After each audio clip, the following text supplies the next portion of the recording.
report says the president of Ukraine is planning to fire Minister of Agrarian Policy Roman Lychenko, a man Ukrainian authorities claim was the target of an assassination plot involving Ashley, North Dakota farmer Kurt Grohans.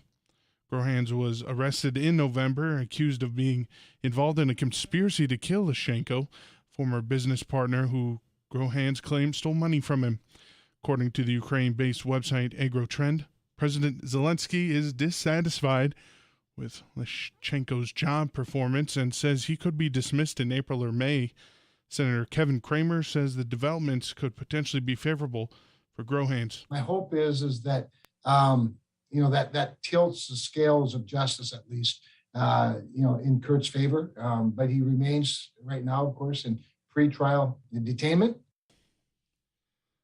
Lawmakers and political party leaders are studying the new legislative districts across Minnesota from a group of judges who stepped in after the legislature failed to agree to a plan.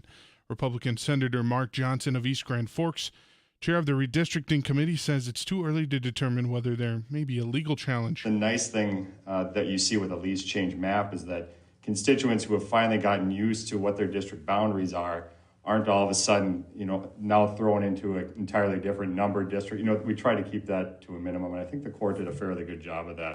Senate Republican Majority Leader Jeremy Miller says the new maps appear to be fair. The changes are based on revised census figures.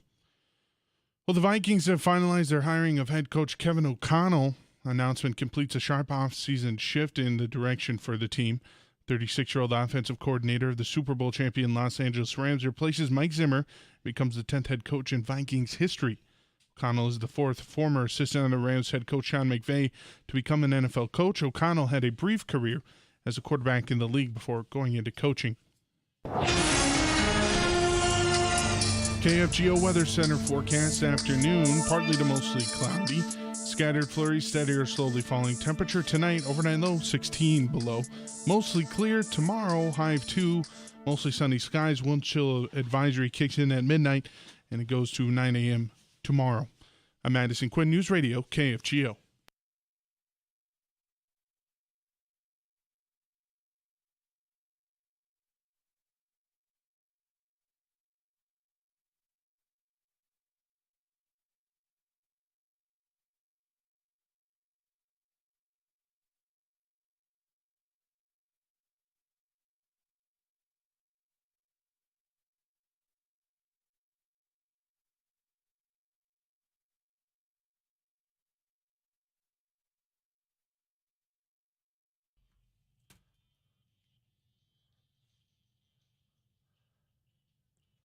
I enjoy days in which I sit down before the show really gets underway, like right after KFGO News, there's comments. This is a platform for you. This is a communication. I give you my thoughts. I take yours. We have fun. Sometimes we get after each other, but at the end of the day, you know what? I'd have a cup of coffee and a beer with many of you out there. You can send in your thoughts right now at 35270. You can also call into the Laney studio line, which is 237-5948.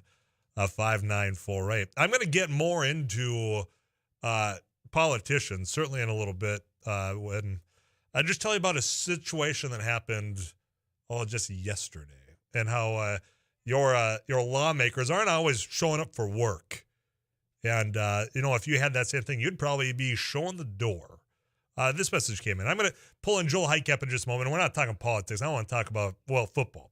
Yes, I get it. We're not even a full week removed from the Super Bowl. The LA Rams, in fact, are having a parade right now in Los Angeles. And it's not like other parades I've seen. There's not a whole lot of people. But that whole Hollywood sign, is that just made out of wood? I assume it's just stilts wood. They put a whole home of the Rams up there. But so you've got that celebration going on, while you've now, as the Minnesota Vikings team, have asked one of their coaches to come out and be introduced as, your new head coach. So I want to get somebody who's a season ticket holder explain his thoughts on that, and a couple other offseason moves that are being discussed when it comes, to the quarterback position. Is it Kurt? Is it Carson Wentz I've heard throwing around? Is it Deshaun Watson? So he's coming up. This message, I'll address this right away. Tyler, how does AOC, that's that Representative Cortez out of New York, get away with saying Biden needs to cancel all student debt because we need that vote in the midterms. Isn't that nothing but buying somebody's vote? About we need that vote in the midterms, I haven't seen that part of it. When you have these proposals, there's always some of that, if we help them out, perhaps, then we can shore up A, B, and C, and then, maybe we've earned their vote. But one thing that I've noticed over the course of the last many elections, I can't pick just one. It's been going on for a little while now. But people used to vote based on their pocketbooks, on their checkbooks, on what either tax break you got, what other benefits you might have got. I don't know that that's necessarily the case anymore. I mean, I don't. You can pick any topic. And I'll pick agriculture for a reason. And boy, farmers don't get upset that quickly at me. But there have been a number of programs that have been established, or pick anyone that have gone and helped out, say, during like a Democratic administration. Not seeing a whole lot of farmers going and voting Democratic as of late, though. So your premise, I get the question you're asking. I don't know about hey, we need the vote for the midterms just because I didn't see it. But that concept that, hey, if we help out and we earn that vote by doing this policy, it's not that direct anymore. I think there's been a number of times, a number of instances where people have gone out and voted against their own self-interest, their own financial interest, because we've gotten so tribunal. We've gotten so wrapped into our tribes and our parties and our teams, as we want to call them, that as long as your team is winning, that's ultimately the underlying thing that's driving people to polls to go out and vote. So we can get your response. You know how to text me at 35270. Ladies, studio line is 237-5948. We're going to have a heavy second hour for sure about politicians and what they are and are not doing and what maybe they're spending their time doing instead of helping you all. But I do want to talk Minnesota Vikings football. Joel Heitkamp, host of News and Views, season ticket holder for those Minnesota Vikings. Yeah, he's going to give his thoughts. New coach, new quarterback. We'll find out right after this. We're just getting started. This is After News Live. I'm Tyler Axis. Don't go anywhere.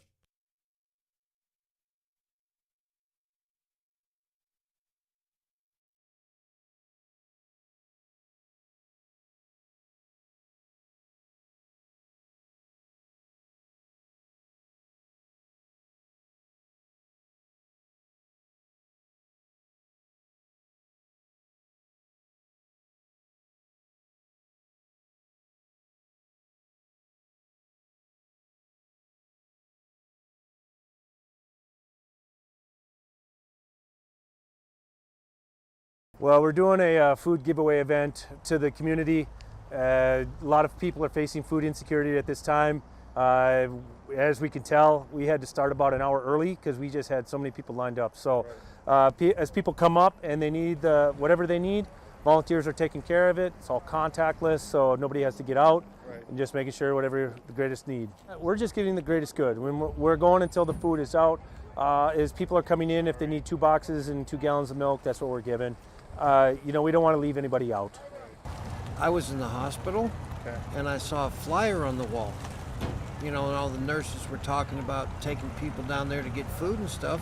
I got out last night. Got out of the hospital last night, and I said, man, I'm going to do this. When I came from Williston here, I lived on these streets for 3 years, caring. And that's what this is. That's the way I see it. Very helpful. I think it's going to be very helpful because I know people that are doing without. I think it's truly remarkable how much need there is out there. Like I said, we were going to start at noon, but we had so many people lined up. We started at 11, and volunteers have been working their tail off since then. I'm thankful for that. I think this shows that there is some huge needs in the community, and we got some things we got to address.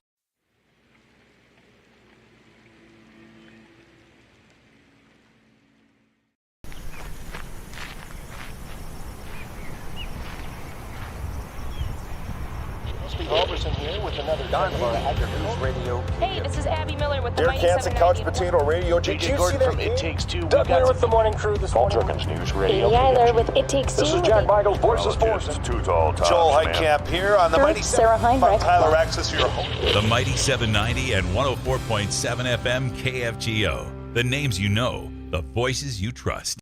So today on MSUM campus, we're doing an ice jam, which is we're combining a bunch of percussion instruments with ice instruments, which are also going to be used in a percussive form. We're going to hit them with mallets, hammers, all those types of things.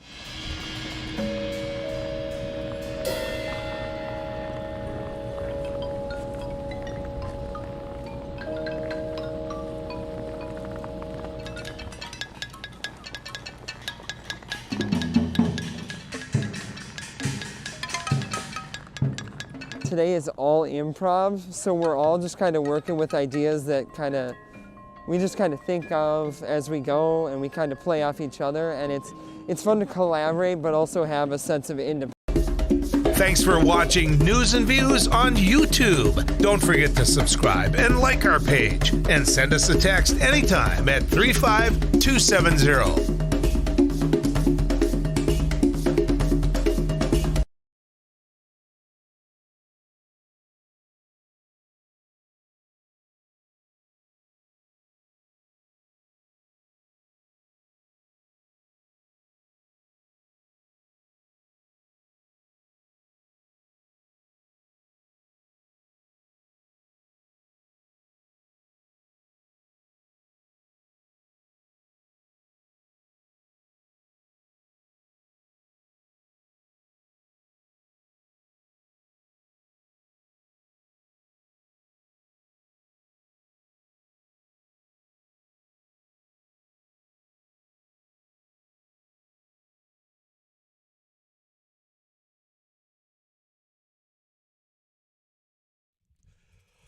Off season upon us when it comes to the NFL, just by like 3 days. But you know what? Some of us are eager when we had a crappy team that, hey, it's time to move on.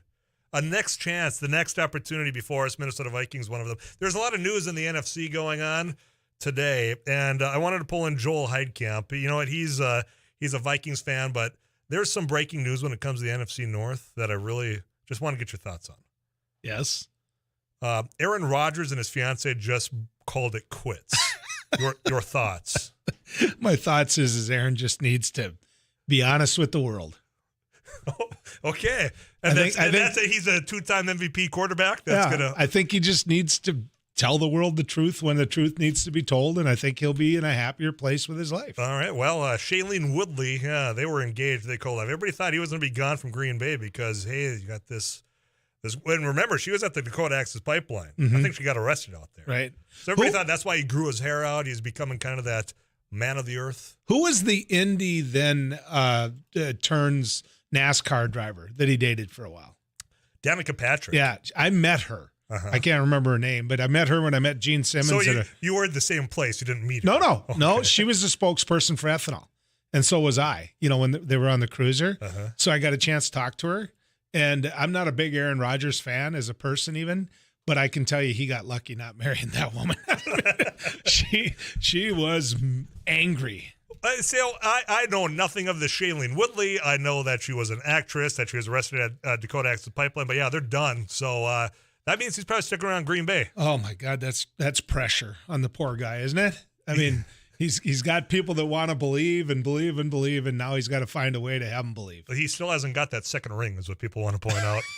One Super Bowl and no wedding ring. As the Packers would, I took a lot from the Packer fans who said, you didn't make the playoffs, and then I'd say, won as many playoff games as you. But the truth is we didn't make the playoffs. No. And we don't have any rings as Viking fans. That is correct. That makes two of us. But let's talk about your But you squad. haven't been around that long. Correct. 95, first season, I think 96. 61. Yeah. The year I was born. I have a friend that, he's got the habit of still having a cigarette from now every time. And, they come in that little clear plastic wrapper that goes around. Yeah. He likes to take that out and put it on the table upside down and goes, that's the Minnesota Vikings trophy case. Every time you see. Who's he cheer for? He's a Packers fan. It's hard to argue with them when they're right. I know. All you can do is laugh, but it's like, right. Jerry, I've seen this now 10 times. Yeah. It's only been 2 weeks. Let it go. Okay. Well, Don't you owe me money yet from this year? No, I paid you up. Remember, it was no, because I gave you Old Milwaukee's best. Oh, yeah, that's right. Yeah. Which means you still owe me money. Are they still in your fridge? No, because there's always some sucker that comes in there. Well, then I think I paid my dues, is all I'm saying. Okay. Okay, Minnesota Vikings. They get Kevin O'Connell. There was a couple of days, I think maybe you and some others were nervous this was falling apart. Yeah, Were you? There was. Mostly because Sean McVay, there was all this talk about him retiring, doing the Dick Vermeil. And I don't think there's any question that if Kevin O'Connell had got offered the Rams job, he would have taken that before the Vikings job. He's in the program already. He sees the dedication the owners have. He knows where the lockers are, where the men's bathroom is, all those reasons. They got a new stadium too, and that matters with these coaches, the facility that they play in. Yeah. But, we got him. We got him. And Tyler, he's the model that I've been kind of talking about, young enough to relate to these players now. The Belichick era is, the Mike Zimmer era of being that older, ornery. Look, I mean, I'm a coach. What I say, and you know what? If I hurt your feelings, too damn bad. And I think that's had an impact on some of the. I'm the players. drill sergeant kind of a guy. Yeah. The approach of these younger coaches. I mean, Sean McVay. This is the exact model. And if you look at what that offense did in LA, now you think about the makeup where you've got the receiving core that they have. You have that in Minnesota. The question comes down to, okay, is Kirk Cousins a Matthew Stafford or Jared Goff? I would say ahead of Jared Goff, but does he have that it factor? I mean, if you saw that pass on that final drive of Matthew Stafford no look to Cooper Kupp to get them into that range to win that game, Kirk Cousins doesn't have that. Yeah, I don't think you could argue against what you just said. I don't know if Kirk Cousins is the guy. I just know that I can give you examples of guys that have taken teams to the promised land that were never going to be in the Hall of Fame. You can win a Super Bowl with an individual that you look at, and the next year you can say, what the heck is he starting for? So I'm not saying that Cousins is Matt Stafford. And in fact, that was the reason I cheered for the Rams. I mean, watching the Lions all those years, I was just cheering for him. And then knowing his wife, what she had gone through, and, there was a lot of reasons there. But Kirk Cousins is no Matt Stafford. He isn't. He just isn't. Well, so that comes, when he's pulling in some of his Rams offensive coordinating teams. The tight ends coach, I think, is coming with him over to Minnesota. I think there was a running backs coach as well. I'm not sure what positions are getting. So he's wanting to tool that offense into what he created out in LA, and you can't fault him. He just won a Super Bowl. That leaves questions on that quarterback position. Do you want Kirk to be another? Do you have other stop gaps going? My question for you is simple: do you want Kirk next year with this new offensive coordinator? I've not been a Kirk fan as much as I've not been a Kirk hater. I think Kirk was having a very good year until about 3/4 of the way through the year. I think that people don't look at the good because they see at times what he isn't able to accomplish at the end, where I would argue that a lot of what happened at the end this year, because the Vikings gave up 5 games that they easily could have won. They lost how many games by a point or two. But here's what I would say about Kirk Cousins. Number one, step up in the pocket, not step up as a player, step into the pocket. Okay. Learn to throw over an offensive line instead of taking a 7-step drop and always having to throw from there. And then trying to roll out. Right. And the other part is don't quit getting into the safety valve habit. You could be first or 3rd and 10.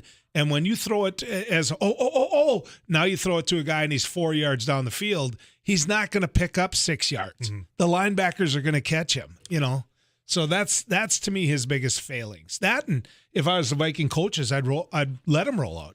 I'd let him make plays. Well, get somebody up. As long as I think what was proven, certainly this year, is also investing in an offensive line. I got time for one call for you, Joel. Yeah. Greg, thanks for calling in to Afternoons Live. How are you today? Oh, good. What Kirk Cousins is, he is, and he proved it in the Pro Bowl. The two Diggs brothers lined up against each other. The D-back played wide receiver. The wide receiver played D-back. Kirk Cousins drops back and throws a check down pass to a running back on the other side of the field. Now, not one person in all of America didn't want to see the two Diggs brothers go at it. Yeah, Greg, you're right. And Cousins just And we're talking about the Pro Bowl, which has turned into two-hand touch. It's time to have fun. He just nailed it. Yeah, Greg. He just nailed it. Greg, so Kirk Cousins, he's gone if you're head coach? Yeah. I don't see where you build anything around that mentality. You know, the only thing I would say, guys, about this is Kirk Cousins cost you as much if he goes away or if he stays, against the salary cap.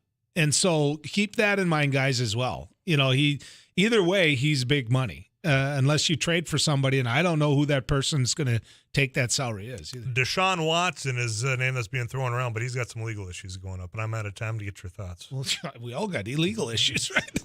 Some more than others. Yeah. All right. Well, hey, thanks for coming in. You're happy. You're happy with the move today. Oh, yeah. Right. This is the model I wanted. This is everything I wanted. So, Joel, I'll be listening tomorrow, 8 to 11, News and Views. I tell you what, KFGO News next. Bill Werner to follow.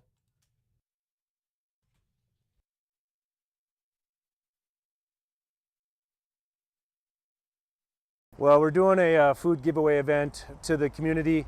A lot of people are facing food insecurity at this time. As we can tell, we had to start about an hour early because we just had so many people lined up. So as people come up and they need whatever they need, volunteers are taking care of it. It's all contactless, so nobody has to get out, and just making sure whatever the greatest need. We're just getting the greatest good. We're going until the food is out. As people are coming in, if they need 2 boxes and 2 gallons of milk, that's what we're giving. We don't want to leave anybody out. I was in the hospital, and I saw a flyer on the wall. And all the nurses were talking about taking people down there to get food and stuff. I got out last night, the hospital last night, and I said, man, I'm going to do this. When I came from Williston here, I lived on these streets for 3 years, caring. And that's what this is. That's the way I see it. Very helpful. I think it's going to be very helpful because I know people that are doing without. I think it's truly remarkable how much need there is out there. Like I said, we were going to start at noon, but we had so many people lined up. We started at 11, and volunteers have been working their tail off since then. I'm thankful for that. I think this shows that there is some huge needs in the community, and we got some things we got to address.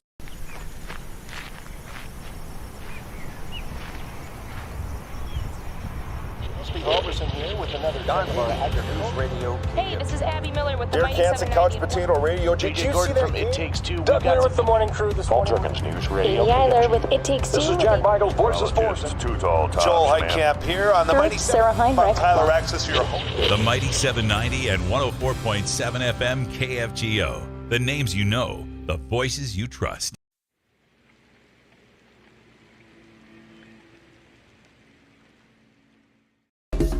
Thanks for watching News and Views on YouTube. Don't forget to subscribe and like our page. And News and weather this hour brought to you by Ottertail Power Company, positively impacting communities they serve for more than a century. Fargo-Moorhead, partly sunny. We have some flurries and 10 degrees. I'm Paul Jerkins.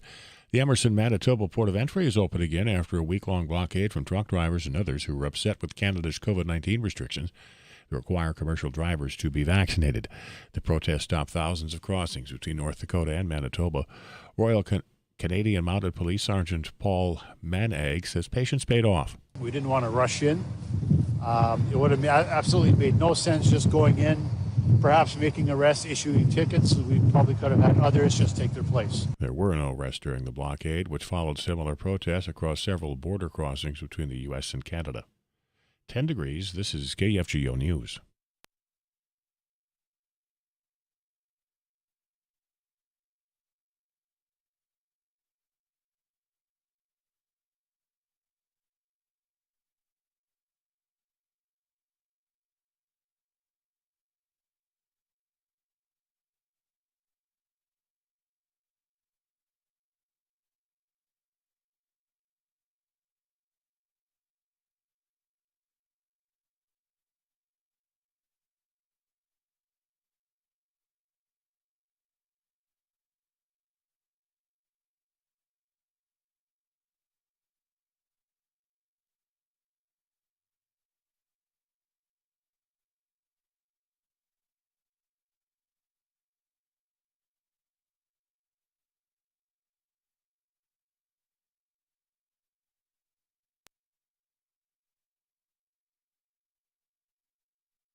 10 degrees. This is KFGO News. Governor Doug Burgum highlighted the state's economy and remaining challenges of the pandemic in his State of the State address today. Burgum delivered the speech at the Fargo Theater. The address was initially scheduled for last month, but was postponed due to the governor having laryngitis. Burgum was first elected in 2016. Past governors typically did not give the address in off years of the biennial legislature. Burgum did so in 2018, and in 2020, the speech was his 7th overall. The Minnesota Attorney General's office is no longer asking for a longer prison sentence for ex-Brooklyn Center police officer Kim Potter. She'll be sentenced Friday for the fatal shooting of Daunte Wright during an April traffic stop. Prosecutors are seeking a presumptive sentence under state guidelines for Potter's first-degree manslaughter conviction, which would be more than 7 years.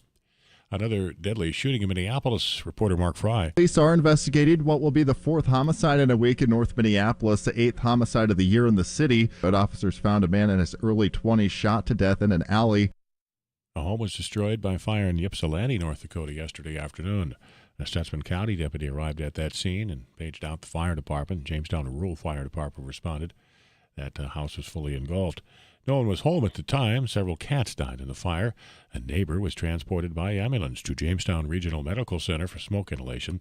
They were not able to save the house, and firefighters worked for more than 6 hours to protect other nearby homes. The cause of the fire is under investigation. Wind chill advisory until 9 tomorrow morning, going into effect at midnight, and then we will have a winter storm watch late tomorrow night. Friday afternoon, partly to mostly cloudy this afternoon. We are seeing some scattered flurries. Steady or slowly falling temperatures. Northwest wind at 12 to 28 or so.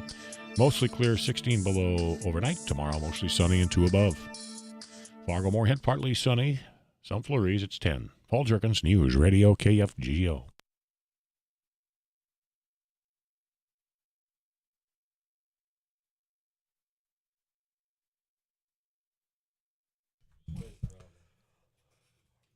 Rusty Holverson, part of that Farm and Ranch team in the KFGO studio. How you doing, Hello, man? Doing well. Good.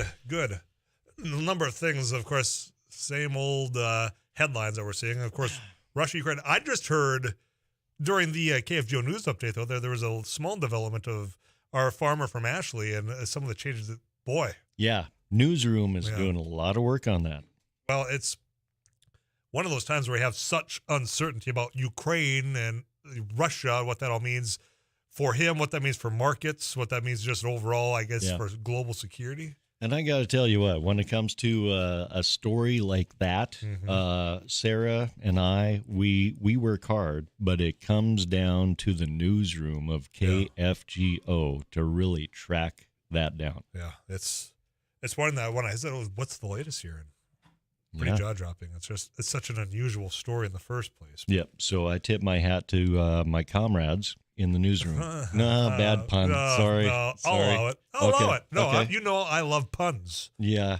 A lot of sayings in agriculture. A lot of sayings. I love those, too, when you give them to me one at a time. Yeah. So the situation between Russia and Ukraine, very fluid. We're following the developments, and the grain markets have been following the developments too. And Steve Nicholson, a grains and oilseeds analyst with Rabo AgriFinance, says markets don't like uncertainty.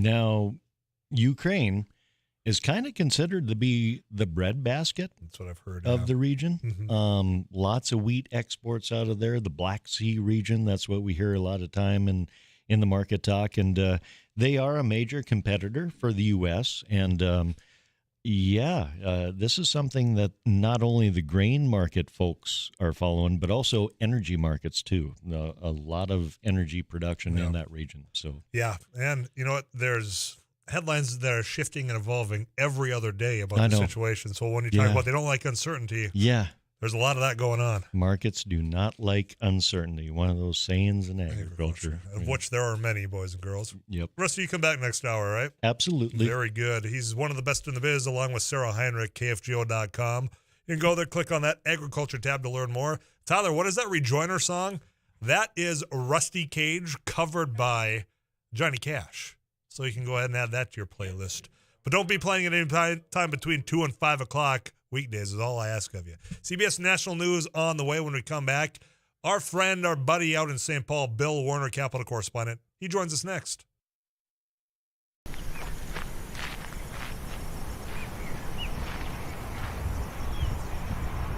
Roberson here with another News Radio. Hey, this is Abby Miller with the Derek Mighty Hansen, 790. Couch Potato Radio. Did you see that? From It Takes Two. Doug here with the morning crew this morning. Paul Jerkins News Radio. Amy Eiler with It Takes Two. This is Jack Michaels, Voice of Sports. Too tall, Joel Heitkamp here on the Mighty Sarah Heinrich. Tyler Access, your home. The Mighty 790 and 104.7 FM KFGO. The names you know, the voices you trust.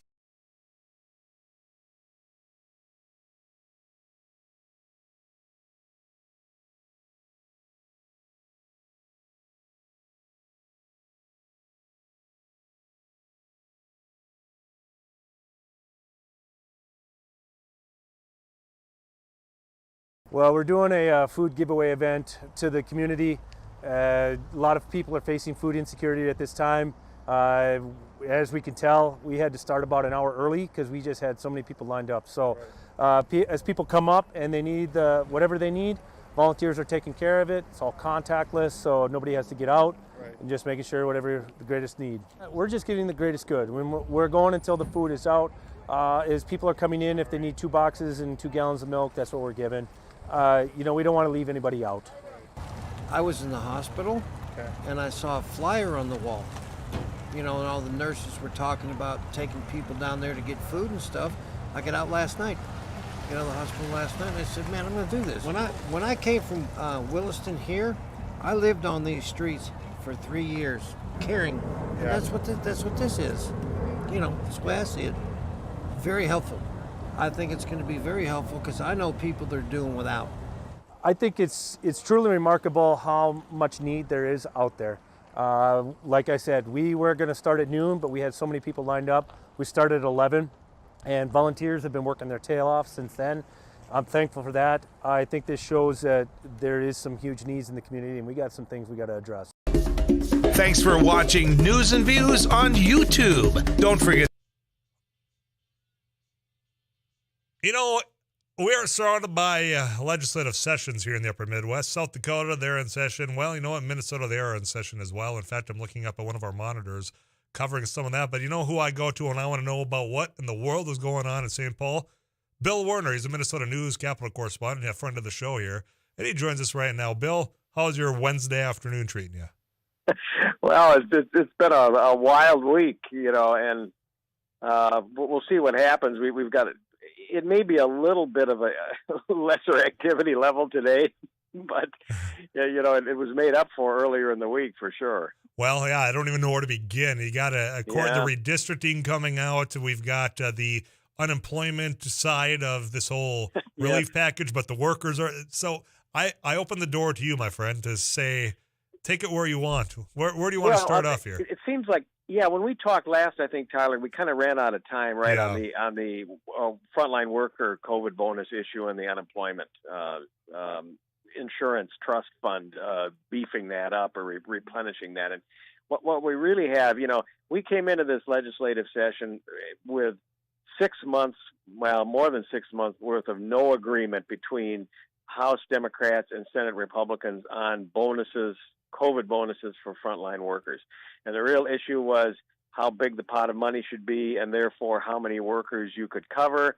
The Democrats want to have it beyond the most direct frontline workers such as nurses and emergency responders and have it be other folks as well, even bus drivers as an example. Mm-hmm. And the Republicans say, well, we agreed on $250 million last, I guess it was June, June or early, it was June.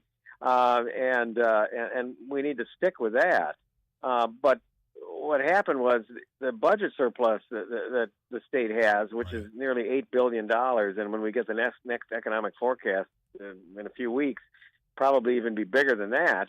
The Democrats say, well, with that amount of money, we can devote a substantially larger amount to COVID worker bonuses. They want to cover about 2/3 of 667,000 is the number that they want to make eligible for COVID frontline worker bonuses of $1,500. And so if you do the math on that, works out to about $1 billion. And the Republicans in the Senate are saying, no, hey, we got to stick with the $250 million.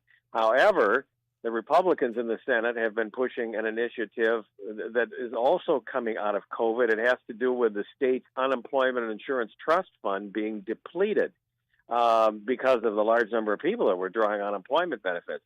Well, that fund is made up of contributions from employers, and what they say is if the state doesn't step in with this whopper of a budget surplus that we have, that these businesses, which are still trying to recover from COVID, are going to be hit with a tax increase to replenish the unemployment insurance fund. Is what I'm saying making sense so far, Tyler? It absolutely does. And the lines being drawn in the sand, it doesn't come as a surprise as we came in with. It's kind of the same old song and dance, Bill. That's right. You put your finger on it, and so you think, okay, how is this going to get wrapped around the axle in terms of horse trading, just like it did last year, right? With threats to remove the governor's health commissioner and all those kind of things, right?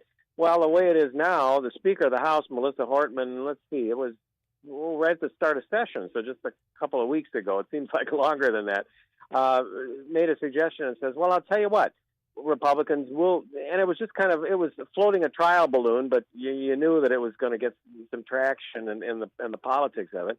He says, well, how about Republicans?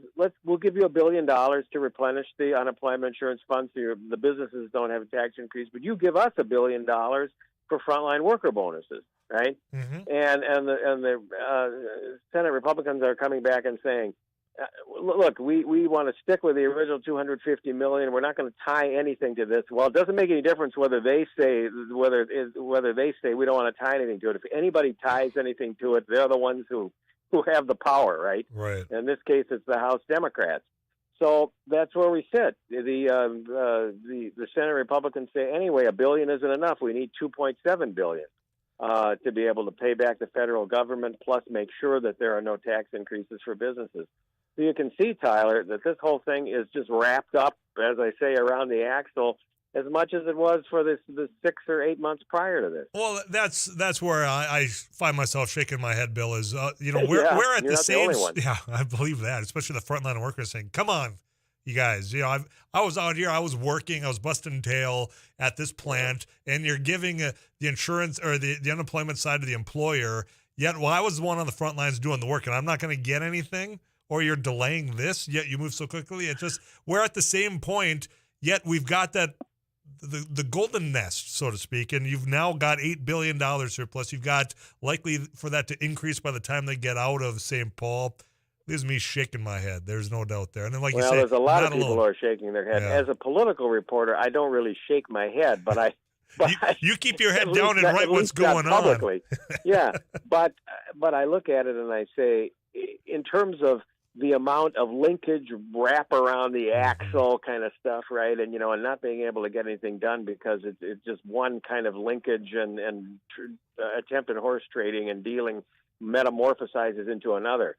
This is one of the longer, more elaborate ones that I've seen. Now, I'll grant you, we've gone through Twin stadiums and Viking stadiums, okay? That's maybe a different category of thing, right? Those debates went on for a better part of 10 years at the legislature. But it's still, in terms of issues aside from maybe sports, which are always contentious as a legislature, this is one of the ones that's more wrapped up, more tangled up than a lot of them. I can assure you, Bill, before I was visiting with you, I was talking about sports and your guys' new head coach down there in Minneapolis. So I believe me, that's contentious as well if you look at my text club. I know it is. I know it is. And that is something, I'm not an expert on sports. I got a lot of respect for the folks who are, but the intricacies of the politics there and the economics is just every bit as complicated as what's going on at the Minnesota State Capitol. There's no doubt. Speaking of Capitol, and you got all these lawmakers out there for the session, those district lines of which they represent, we had a proposal come out. I haven't had a chance to really break down what was proposed. I'm curious if you've had a chance to look at it. I'm sorry, I didn't catch exactly what you were wondering about. Of the legislative redistricting, that proposal. Oh, yeah, redistricting. Yeah. Yep. Yeah. the redistricting is interesting because the biggest impact, frankly, in this is going to be quite a distance from where you folks are. Okay, because the Minnesota side is the 7th congressional district, represented by Michelle Fischbach, and what's happening, the closest kind of movement is that the 8th congressional district in Minnesota, which is in the northeast corner, kind of centered around Duluth and the Iron Range, that is going to move the boundaries that are going to take out some of the 7th congressional district, but not as far over as Moorhead, as an example. Sure. Okay. The biggest impact of this redistricting is probably going to be in the 2nd congressional district, which is a district that starts in the southeast Twin Cities suburbs, and it used to go down along the Mississippi River as far as Wabasha. And now they've taken and pulled it further to the west, so it's kind of more into central Minnesota and over to Mankato. But the whole thing is that's probably one of the most hotly contested U.S. House races in the country. Angie Craig, the incumbent Democrat on that, and there's going to be a lot of money flowing into that district. And it's a question of how does this turn the dynamic? And it looks like the political analysts that we're talking to, the people who are really looking at the details of the map, are saying that the new boundaries in that district probably make it a little bit more democratic. In other words, so it's a bit more of towards Angie Craig's advantage. Will that make it an even more irresistible plum for Republicans to try to pick? Right? Sure. Yeah, I know we're going to have to see what the upcoming weeks bear out on that. So I hope I'm kind of giving you an idea. A lot of the real action in terms of redistricting is kind of at the other end of the state, just because of the way it fell out. Yeah, well, population, that's what it all comes down to. That's what it comes down to. That's right. Final one that I'm going to throw your way before I let you go on this beautiful one. Well, beautiful where I am. I have no idea what the conditions are in the Twin Cities. Yeah, no, it's nice here too. It's like about 30. So, what? Yeah. Oh, 30. Yeah, well, it's I think 20 here, but it feels like 32. So we got that in the sunshine. Yep. Final one that is kind of relatively new is legalizing sports betting in Minnesota. Now, this is something that just came out. Go ahead. And I'll tell you, that one just came out today. Right. Okay, and I've got an away from work day today, so I'm not really up on the latest of that. So I'm probably going to have to. Sorry about that. I'm probably going to have to catch up with you next time on that one when we get some of the more ramifications of that. But yes, there was a proposal that was just introduced today on that, and that's going to be. I mean, suffice it to say that that's going to be controversial. Any way that you look at it. And the promoters are talking about the possibilities of revenue to the state, and the other side of the equation is saying that we don't really need to legalize an activity that can potentially cause all sorts of problems in terms of addiction. You know, those are kind of where the arguments have fallen out, and I think we're going to continue to see them fall out that way. Well, it's a good thing we got each other next week. And my man, you're giving us your time on a day that's away from work. I am very appreciable. I always enjoy the we got to do that because we schedule and there's a lot going on. You know, so we'll do it. You know, talk on a regular basis. You know, as long as all the listeners don't mind too much, and we can do that. No one's issued a complaint, and if they do, it's usually about me. So, you can be cover for me. Yeah, I will. Bill, hey man, I always appreciate your time. It's always fun. We'll chat again next week. All right. Good. Yeah. Good talking. Take care, everybody. You do the same. Bill Werner, our friend down in the Twin Cities, he's our Capitol correspondent. Here's my question for you. We're going to get you a weather update. You just heard the arguments right now about this COVID relief proposal from the state. You have got $8 billion now in a surplus in Minnesota. The Republicans want to do the $2.7 billion to kind of flush out the unemployment insurance. You're asking the Democrats want to do $1 billion for those frontline workers, about 660,000 of them getting $1,500. You have to pick one. Whose side are you on? Do you think that money's got to go to the business, the employer side, or should it be going to those frontline workers? That's a question for you to ponder and send in your thoughts to 35270. You can call me on the Laney studio line, 237-5948 as well. More Afternoons Live right after this.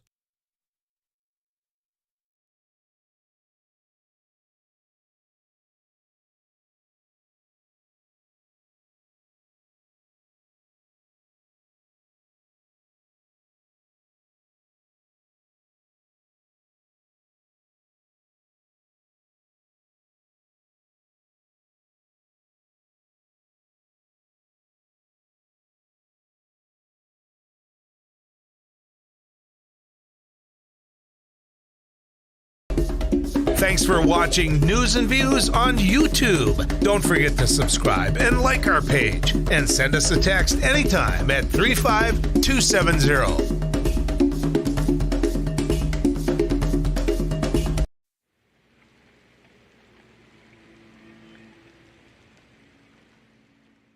Well, we're doing a food giveaway event to the community. A lot of people are facing food insecurity at this time. As we can tell, we had to start about an hour early because we just had so many people lined up. So as people come up and they need whatever they need, volunteers are taking care of it. It's all contactless, so nobody has to get out. And just making sure whatever the greatest need. We're just giving the greatest good. We're going until the food is out.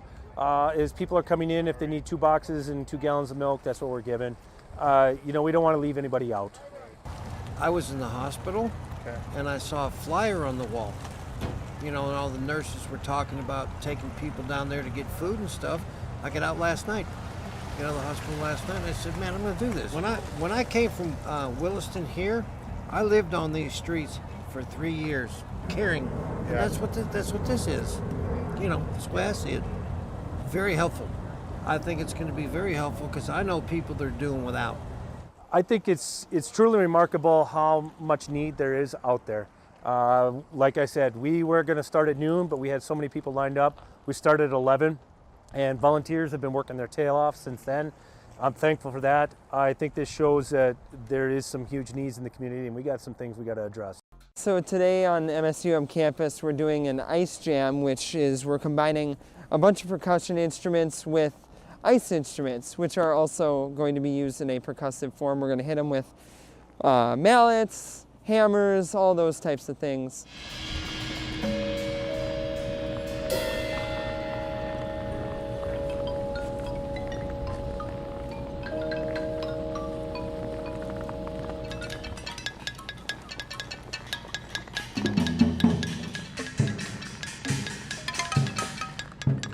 Today is all improv, so we're all just kind of working with ideas that kind of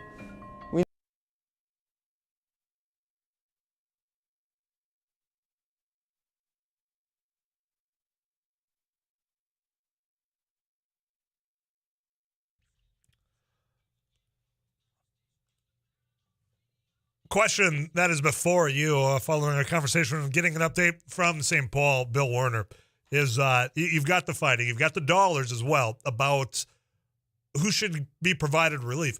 And to be perfectly honest, if you're looking at an $8 billion figure, as far as the surplus goes, you could do both. You could. You're just not going to see that happen. They're going to find a way to trim one side and the other, and they're going to come out somewhere maybe in the middle. Now, this is the thing about Minnesota. You're one of, I think, you were the only, but now I think there's another legislature somewhere out there across this great state of ours that's divided. So you've got to negotiate. Nothing wrong with that. That's the way it used to be, but that does make things take longer. Now, when it comes to these frontline worker benefits, it's taken way too long. I know I'm going to say this, but for a lot of people, and get you mad at me, but for a lot of people, this pandemic's over. People are going on. So for that injection of that frontline worker dollar saying, you know what, thanks, here, go, spend.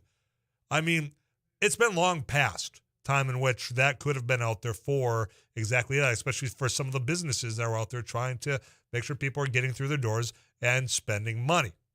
Now, that doesn't mean that you still can go and make up for and give the thank you.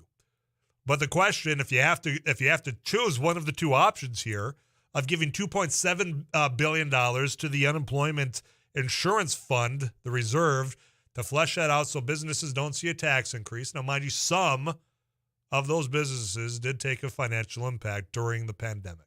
And some of that was because of the restrictions put on by the state. So that's the argument on that one. The other side, you have the frontline workers that have been going busting tail every day while others were asked to stay home, avoid things. And you know what? They were out there and some of them were getting sick. There's an interesting number of messages into the text. I'm Tyler. I know frontline workers. They have been getting double pay and huge incentives to work all these hours. They don't need $1,500. They need a break.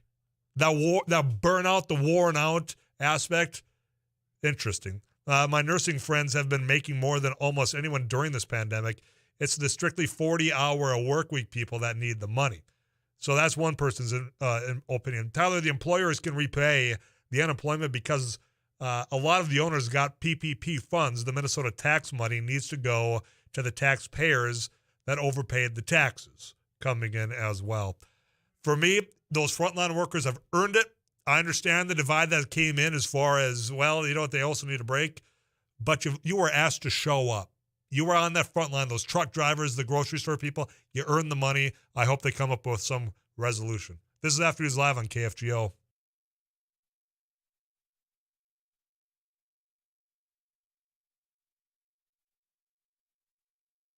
So today on MSUM campus, we're doing an ice jam, which is we're combining a bunch of percussion instruments with ice instruments, which are also going to be used in a percussive form. We're going to hit them with mallets, hammers, all those types of things.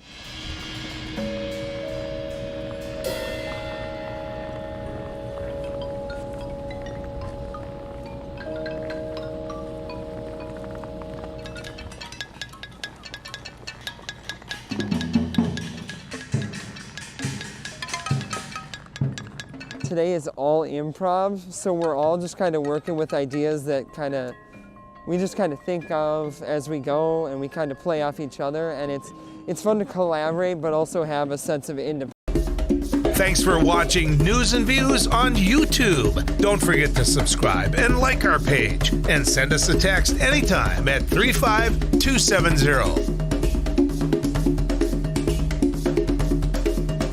Well, we're doing a food giveaway event to the community. A lot of people are facing food insecurity at this time. As we can tell, we had to start about an hour early because we just had so many people lined up. So as people come up and they need whatever they need, volunteers are taking care of it. It's all contactless, so nobody has to get out, and just making sure whatever the greatest need. We're just getting the greatest good. We're going until the food is out. As people are coming in, if they need 2 boxes and 2 gallons of milk, that's what we're giving. We don't want to leave anybody out. I was in the hospital, and I saw a flyer on the wall. And all the nurses were talking about taking people down there to get food and stuff.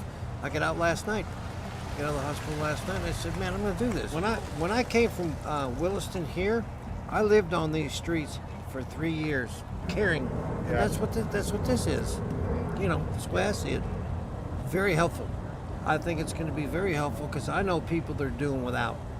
I think it's truly remarkable how much need there is out there. Like I said, we were going to start at noon, but we had so many people lined up. We started at 11, and volunteers have been working their tail off since then. I'm thankful for that. I think this shows that there is some huge needs in the community, and we got some things we got to address.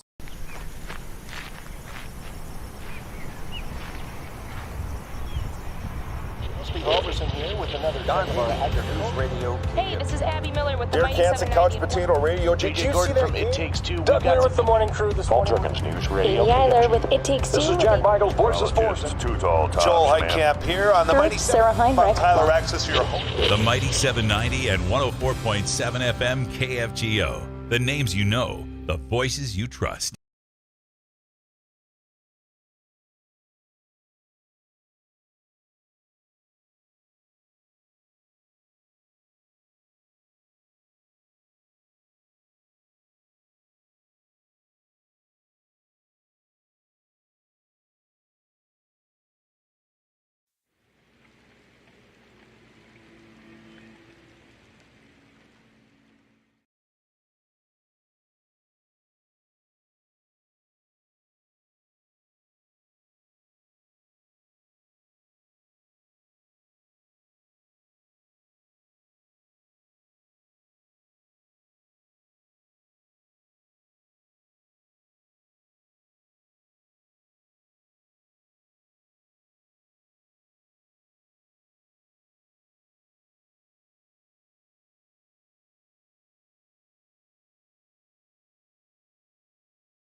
It is 3:05 Wednesday afternoon. Sunny out, but I just keep hearing that temperature continue to drop and drop and drop. And it feels like just this never-ending cycle.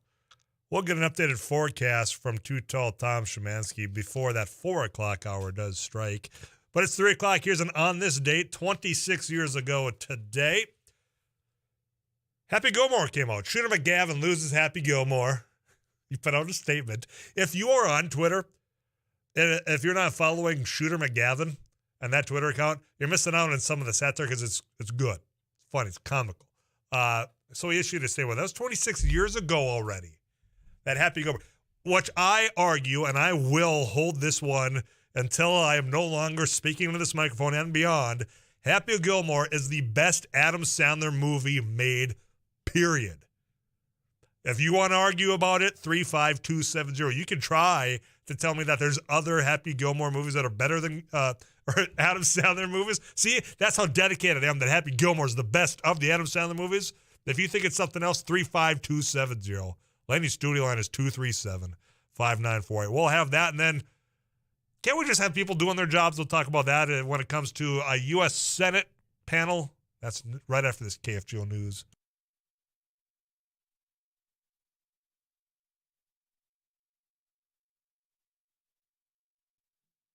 KFGO News, Fargo-Moorhead, partly sunny, 11 degrees. I'm Paul Jurgens. Governor Burgum struck familiar themes in his State of the State address today, delivered from the stage of the Fargo Theater. He highlighted the state's economic successes. He advised against the raising of property taxes at the local level and warned that the state should invest more to guard against ever-increasing cybersecurity attacks. Both former and current elected leaders offered reaction to KFGO News. Former Governor Ed Schaefer. Well, you know, the governor delivered the State of the State address and accomplished what you want. He gave us some excitement for the state, some confidence in what we're doing, and hope that the state's moving forward. And that was exciting. I feel really good about the state. Democratic House Minority Leader Josh Boucher of Fargo says he was proud of the successes Burgum highlighted, but says more needs to be done. Grand Forks Democratic Representative Corey Mock agrees. Good news on economic development. Nice to see a lot of homegrown businesses succeeding in all corners of the state. We've got a lot of work to do, and it's going to be interesting to see how this message goes into the 2023 session and how legislators respond or prepare and respond with this once we're together next January. Burgum directly linked child care access and behavioral health to the workforce challenges the state is facing, saying good progress had been made, but more could be done. The Canada-U.S. border crossing at Emerson, Manitoba, north of the North Dakota border, is open again. The Manitoba RCMP coordinated the departure of the remaining demonstrators today. The blockade stopped most traffic at the crossing north of the Pembina, North Dakota port of entry. The truck drivers and others were protesting Canada's COVID-19 restrictions. The Emerson crossing had been closed since last week. Prosecutors have backed away from their recommendation of a longer-than-usual sentence for a former Brooklyn Center, Minnesota police officer who said she confused her handgun for her taser when she killed Dante Wright. Kim Potter is scheduled to be sentenced Friday following her December conviction for first-degree manslaughter. In a court filing, prosecutors said a sentence of just more than 7 years would be proper. Potter's attorneys are asking for a sentence of probation only. The Vikings have finalized the hiring of head coach Kevin O'Connell. The announcement completes a sharp off-season shift in direction for the team. The 36-year-old offensive coordinator of the Super Bowl champion Los Angeles Rams replaces Mike Zimmer and becomes the 10th head coach in Vikings history. Wind chill advisory midnight until 9 tomorrow morning, then a winter storm watch late tomorrow night through Friday afternoon. The FGO Weather Center forecast from meteorologist Tom Szymanski. Some scattered flurries this afternoon, partly to mostly cloudy. Temperatures holding about steady, mostly clear, 16 below overnight. Tomorrow, mostly sunny and 2 above. Fargo-Moorhead, partly sunny, 11. Paul Jurgens, News Radio, KFGO.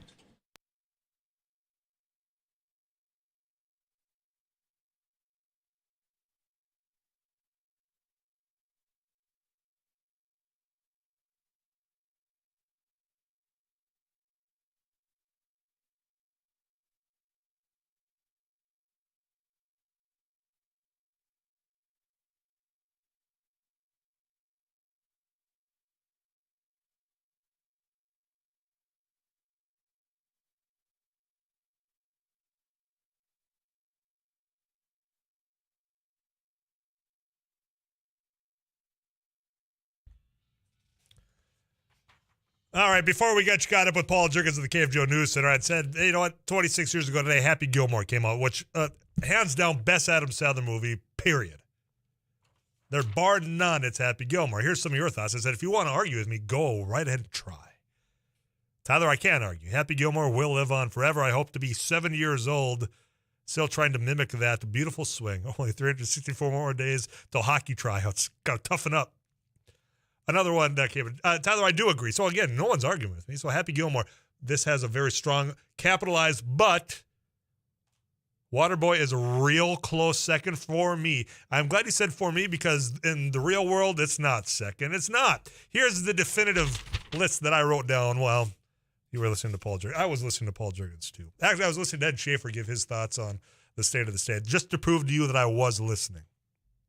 Here is the definitive list, in order, ranked, of Adam Sandler movies. Number one, without argument, we already agreed, Happy Gilmore. That's number one. Number two, Billy Madison. Now, that is the second. So you got Happy Gilmore, Billy Madison, in that order. Number three, this is where you might start parting ways with me, The Wedding Singer. That is Adam Sandler's third best movie made. Number four on my list, as I was listening to the recap from the KFG News. Big Daddy, number four. So I got Happy Gilmore, Billy Madison, Wedding Singer, Big Daddy, followed by The Waterboy. That is my top five Adam Sandler movies. In that order, ranked first to very good, but not quite as good as the one before. I would love to have you argue that at 35270. You can also call into the Laney studio line at 237-5948. I am going to ask my producer real quick. Tell me which one you would change and all that.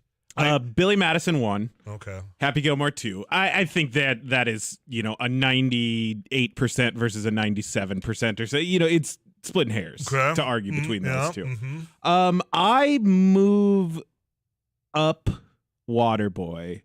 Really? And into the top five. Well, that is in my top five. That's number five in my top five. I thought that was number 6. 1, 2, 3, 4, 5. I got 5 here. Okay. Don't question my math. I'm not very strong in that department. I give honorable mention to a couple of his dramatic roles because I think he's top done five. really. I want 5. I want nothing more. I think Spanglish and Rain or Me. Rain or Me is a movie that nobody knows, and he has a monologue in that movie that is your eyes water. I'm not arguing, but that's not the conversation. I said top 5 Adam Sandler movies. I know. I'm telling you, I put Spanglish and or Rain or Me in that 5 spot. I'd have to really think about that. Okay. But yeah, Wedding Singer. I go Billy Madison 1, Happy 2. I think I'm with you on Wedding Singer 3, and then I go Waterboy and Spanglish or Rain or Me for a dramatic role. Our buddy Joel, not Heidkamp, Morgan. Billy Madison than everything else. Yeah, see, there you go. There are people that do believe that. That's My Boy comes in? No. Anything post... Boy, what was the real fall off? It was probably either Big Daddy or it was 50 First Dates. That's the last of these solid Adam Sandler comedies that are unquestionable. Yeah. That's where, I don't need to see Drew Barrymore and Adam Sandler do things again. We should also mention Uncut Gems because he got a lot of buzz for his acting performance I said in that. Top 5, man, and now you're just throwing out all Adam Sandler movies that were ever made. No, I'm saying a dramatic role deserves to be in the top 5. You're ruining the rules of which I have set before you. Tyler, please do top 5 Will Ferrell. I will at a different time. You know what? We'll start that. Remember when I used to do a Thursday or a Tuesday throwdown? Okay, top 5 Will Ferrell. This is what sometimes you do the production for the show as listeners. A top 5. I like it. All right, we're going to do it. Yep, top 5. But Will Ferrell, that'll be coming another time because Adam Sandler, already it's definitive. Nope, it's Happy Gilmore, Billy Madison, Wedding Singer, Big Daddy, Waterboy. Top 5 Adam Sandler. In that order, no dispute to be had. 237-5948. You can also text into 35270. If you decided that there was something you really just disagreed with at work, and you just decided to throw a fit that day and say, you know what, I'm just not showing up to do the job, but you were still at work doing other things except for that really important piece, how would that be received for you is a question. Because you know what? If you're a U.S. Senator, it seems like you just get away with it. And that's what happened on a very important committee just yesterday while they were combating and dealing with inflation. A lot of us have been talking about inflation and how it's been impacting your loaf of bread, your jug of milk. Everything you have purchased has gone up. And people have admitted that there are things that need to be done. Bipartisan Democrats saying, look, there are tools in our toolbox of which if I'm using the whole metaphor, that's one, but I got to use it because you get it. The tool in the toolbox. Well, you know what? There's the Federal Reserve. There are mechanisms of which are at our disposal to try to combat inflation. That has been seeing record increases throughout the last couple of years. And when you have one of those members and one of those mechanisms with their hand on that tool to help pull it along, to do the things, that lever that's going to get things moving, and they don't show up for the job, do you think there should be a little bit of accountability for that? Because what happened yesterday, you have got the Banking and Housing Committee, and what they were tasked with doing yesterday was to consider President Biden's Federal Reserve nominees. And the Federal Reserve, of course, one of those tools to combat inflation. Here's the thing. The committee couldn't do its work because they didn't have a quorum. Take it from U.S. Senator John Tester.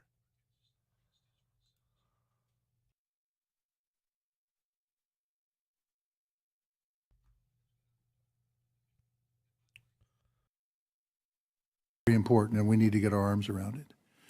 But what group is out there to deal with market forces any better than the Fed? There is none. Yet they don't show up to vote. I think we should have the vote today regardless, just to prove to the constituents of these folks' states that they're not showing up. They're not showing up to do their constitutional duty that they were elected to do. And what is further rich in this situation is the number of nominees that came before us in the previous administration that were not qualified, but they showed up to vote for them. That's John Tedder. He's talking about 12. 12 Republicans did not show up to the Banking and Housing Committee yesterday to consider President Biden's Federal Reserve nominees to combat inflation. Senator Sherrod Brown went on the House floor. Take a listen to this. I have heard so many Republican members talk about inflation day after day after day, and it's a problem we have to address. It is a problem we absolutely have to address. I wanted to inform my colleagues of that. 12 of us showed up today, 12 members didn't. Didn't have a really good reason, except they don't like the answers that one of the Fed nominees gave, and that's just simply not a good reason to refuse to do your job. So they just decided, you know what? The hell with it. We're not going to show up for the committee. We're going to prevent the committee from doing any part of the job because we're not going to give them the numbers that are required. One of those that decided to just stay home or stay in another part of the Capitol, U.S. Senator Kevin Cramer. He serves on the committee that is the Banking and Housing Committee. And Senator Kevin Cramer has won. If I talked about Twitter before, if you follow him on Twitter, boy, is it all about inflation. And he's gone on television shows talking about inflation. In fact, take a listen to this clip from Congressman or Senator Cramer. He doesn't have to suffer as the inflation president. These are self-inflicted. These are the direct result of policies. Policies of which the Federal Reserve's been a part of, that he has a task that he is to do to help nominate and then confirm them on to go and do the job. So if you're going to complain about inflation, addressing it, that it's a policy and you've got a chance to have a say in it and you don't show up, it's pretty pitiful. You're in essence sabotaging the work to help you that are listening to me right now. And Cramer has gone on before to admit that in North Dakota, inflation has gone up more than 7%. So he's going to admit that there's a problem. He admits that there's policies. And then when there is a chance for him to instill some things into policy to help alleviate what you're paying at the grocery store, he doesn't show up. If you did that, what would happen to your job is my question. And if he's not going to be a part of the conversation to help alleviate it, then he shouldn't be taking all the time to show up in front of every camera with that red dot on to complain about it when he had an opportunity to do something. Your thoughts, 237-5948. You could also text into 35270. Tell me I'm wrong. He had an opportunity. He didn't show up to do his job, and he's not helping you out when he knows that inflation is an issue, and you know it because it's coming out of your checkbook. I'm Tyler Axis. You are listening to Afternoons Live right here on KFGO.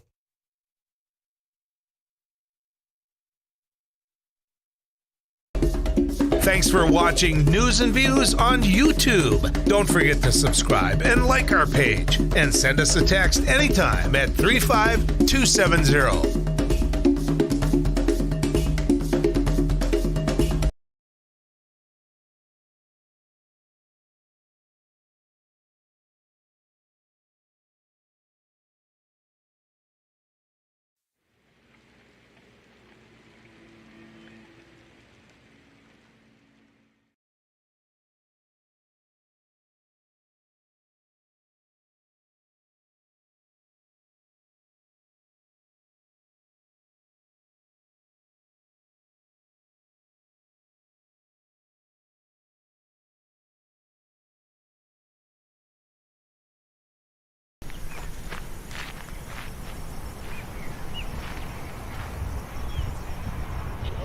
Here with another News Radio. Hey, this is Abby Miller with the Derek Mighty Hansen, 790. Couch Potato Radio. Did you see that from It Takes Two. Doug Werner with the morning crew this morning. Jerkins News Radio. Amy Eiler with It Takes Two. This is Jack Michaels, Voices Force. Joel Heitkamp here on the Mighty Sarah Heinrich. Tyler Axis, your host. The Mighty 790 and 104.7 FM KFGO. The names you know, the voices you trust. Well, we're doing a food giveaway event to the community.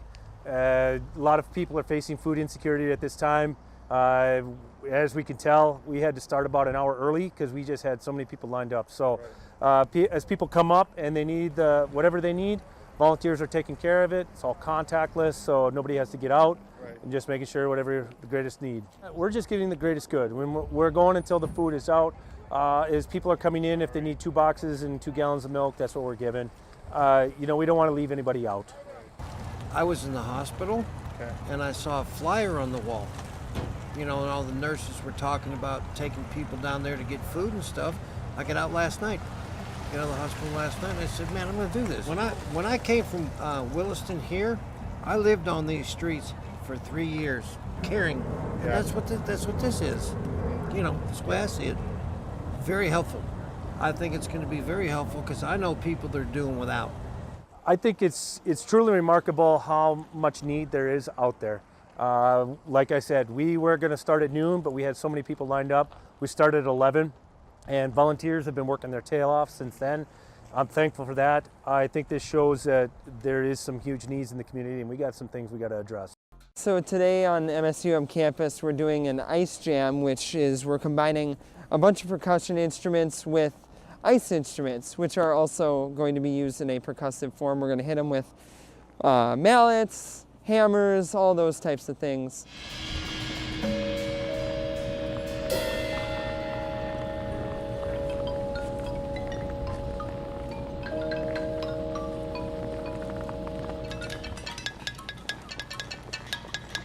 It's simple. He didn't show up for you. I'm sure he showed up for the spotlight, probably getting a little bit of the makeup on before appearing on Fox News or CNN. NBC to talk about inflation, how important it is, and how it's impacting you as residents. And you know what? The same can be said for any place listening. I don't care if you're listening north of the Canadian border. This inflation has been global. But it is one thing to go and talk about it as an elected official. Now, this is where the line's drawn because we're all talking about it. I don't care if you're at happy hour, if you're at the morning coffee, if you're grabbing lunch, it's a topic at hand as it should be. And as you heard from those that did show up, that this is an issue, something that needs to be addressed because that paycheck that you rely on isn't going as far. But as an elected official, it's another thing to then go and do your responsibility, the one that you were elected to do, to serve on the committee that is responsible in part to address it. The Banking and Housing Committee that was there yesterday didn't have the quorum because they just wanted to stomp their feet and not address it. And that's exactly what it is. And you're the one paying the price, literally, at the checkout line. So again, my whole thing is I don't want to hear another word about how important of a topic this is for North Dakota families, for Minnesota families, South Dakota families, and then to not have you show up to do your job. I don't want to hear any more about it. I don't want to see another tweet. I don't want to see an appearance on any other talk show or on a cable television, because you know what? The words mean nothing if you're not going to show up to actually do the vote. 35270. Tyler, Kevin Cramer doesn't want inflation to lower under President Biden's watch. Cramer is using inflation to fundraise. Classic Washington gridlock on display. Very childish and frustrating. More, Kevin Cramer is the most worthless politician North Dakota has ever elected. Tyler, this has been going on with Democrats and Republicans forever. All they do is fight. Neither party does their job. Unfortunately, more and more, that is the case. And that's why I go back to, we got to start electing statesmen and women instead of those that are just out there to become celebrities. To figure out where that nearest camera is, figure out what kind of snarky thing you can tweet out just to get a couple more likes, raise a few more bucks. The ones that actually want to get out there, do the job. That's where I go back to that first text that came in waiting for me at 2 o'clock before the show, before I even turned the microphone on. I've got to start voting more in your self-interest, ladies and gentlemen, about those that are actually earning your vote and not just talking about issues and not showing up to do the job. Tyler, there's an accident at 45th Street and 1st Avenue in North Fargo. I want to get that out again. An accident coming in from a Road Warrior 35270. Accident at 45th Street and 1st Avenue in North Fargo. So be mindful of that. I would appreciate the heads up there. Inflation, it's the top mind issue that people are going to have. And I understand it. I do. Because as I just got done telling you, and I'm not telling you, I'm just explaining what you already know, that your paycheck's not going as far because the costs of goods are going up for a variety of reasons.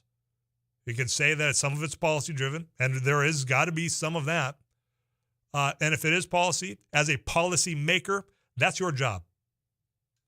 And the first part of doing your job is just showing up. 237-594, that's Lenny's studio line. 35270 is the iConsultants of North Dakota Text Club. Explain how you give them a pass. I'll wait for you. I've got a whole other hour and a half with you. Explain why this is passable. Saying, well, you know what? It was orchestrated. Not a single one of them showed up. Yes, every now and then you'll have somebody have to step away from a committee. Not 12 of them from the same party. This was orchestrated to not allow the committee to do the job to address inflation that is impacting your checkbook. We'll have that conversation and we'll continue it. Also, the diversion using some of the tactics I can't agree with this quick take eminent domain versus what they've already established as precedent. We'll break that down. As Afternoons Live rolls on Wednesday afternoon, I'm Tyler Axis. Stick around.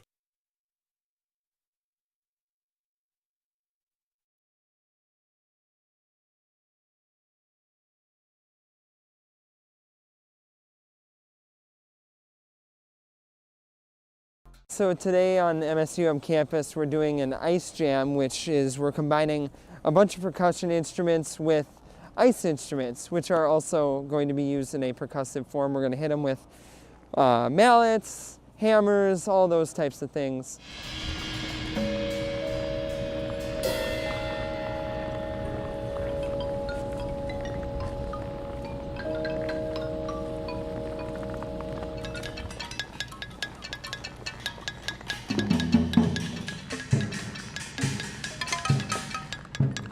Today is all improv, so we're all just kind of working with ideas that we just kind of think of as we go, and we kind of play off each other, and it's fun to collaborate but also have a sense of independence.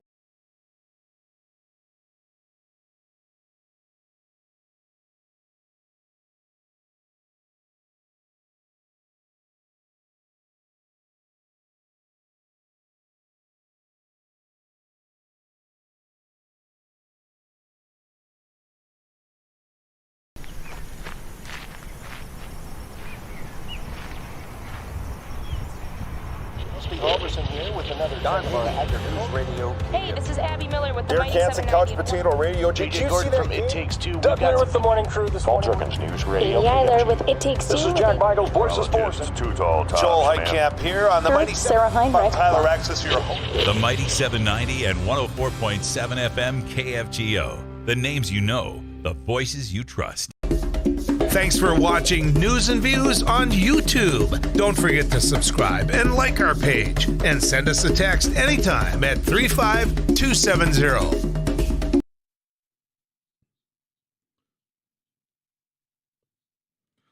News and weather this hour brought to you by Laney's, your one-stop solution for all of your plumbing, heating, cooling, electrical, duct cleaning, and sewer and drain needs. Laney's, nobody does it better. Partly sunny, 10 degrees. I'm Paul Jerkins. The Canada-U.S. border crossing at Emerson, Manitoba, north of the North Dakota line is open again. The Manitoba RCMP coordinated the departure of the remaining demonstrators today. The blockade stopped most traffic at the crossing north of the Pembina, North Dakota port of entry. The truck drivers and others were protesting Canada's COVID-19 restrictions. The Emerson crossing had been closed since last week. Governor Burgum says he wants what he is calling meaningful tax reform. In his State of the State address at the Fargo Theater today, Burgum said progress has been made in tax reform, such as the elimination of state income tax on Social Security benefits. But we can't stop there. We need to continue finding ways to simplify our tax code. We need to create a better business tax environment, particularly now when we're competing. We need to make sure that we're cutting red tape and cutting regulation to make sure that people that want to live in our state can. And we have to make sure that any attempt at state-funded property tax relief actually finds its way to the citizens. Burgum says the state has been doing its part to hold property taxes down through K-12 education funding and covering the costs of county social services. He says he'll be working with the State Tax Commission, the Office of Management and Budget, and key lawmakers on tax reform proposals for the 2023 legislature. 10. This is KFGO News.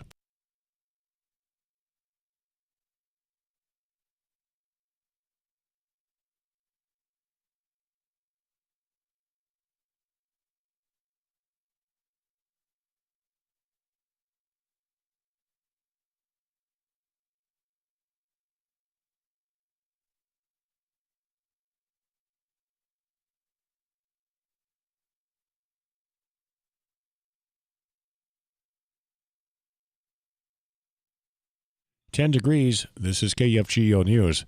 The Minnesota Attorney General's office is no longer asking for a longer prison sentence for ex-Brooklyn Center police officer Kim Potter. She'll be sentenced Friday for the fatal shooting of Daunte Wright during an April traffic stop. Prosecutors are seeking a presumptive sentence under state guidelines for Potter's first-degree manslaughter conviction, which would be more than 7 years. A renewed attempt to legalize sports betting in Minnesota has bipartisan support at the Capitol. The proposal would allow for sports betting at tribal casinos and both racetracks in the state and online.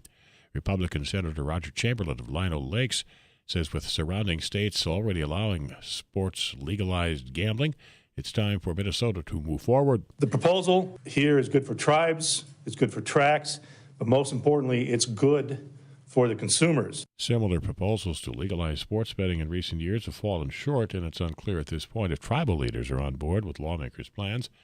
Chamberlain says ultimately lawmakers don't need the tribes to be in agreement. Congresswoman Michelle Fischbach says she will run her re-election to her second term in Minnesota's 7th District. The Republican was first elected in 2020, defeating longtime Congressman Colin Peterson. Fischbach previously served as lieutenant governor and was the first woman to serve as president of the Minnesota Senate. The 7th District covers the majority of western Minnesota.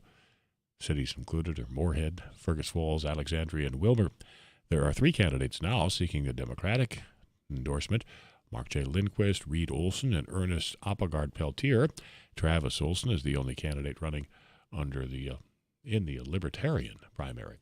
KFGO Weather Center forecast: we will be under a wind chill advisory going into effect at midnight until 9 tomorrow morning, and then winter storm watch, blowing snow late tomorrow night through Friday afternoon. Scattered flurries, partly to mostly cloudy this afternoon. Temperatures holding about steady. Mostly clear, about 16 below for the overnight low. Tomorrow mostly sunny and 2 above. Fargo-Moorhead, partly sunny, 10 degrees. Paul Jerkins, News Radio KFGO.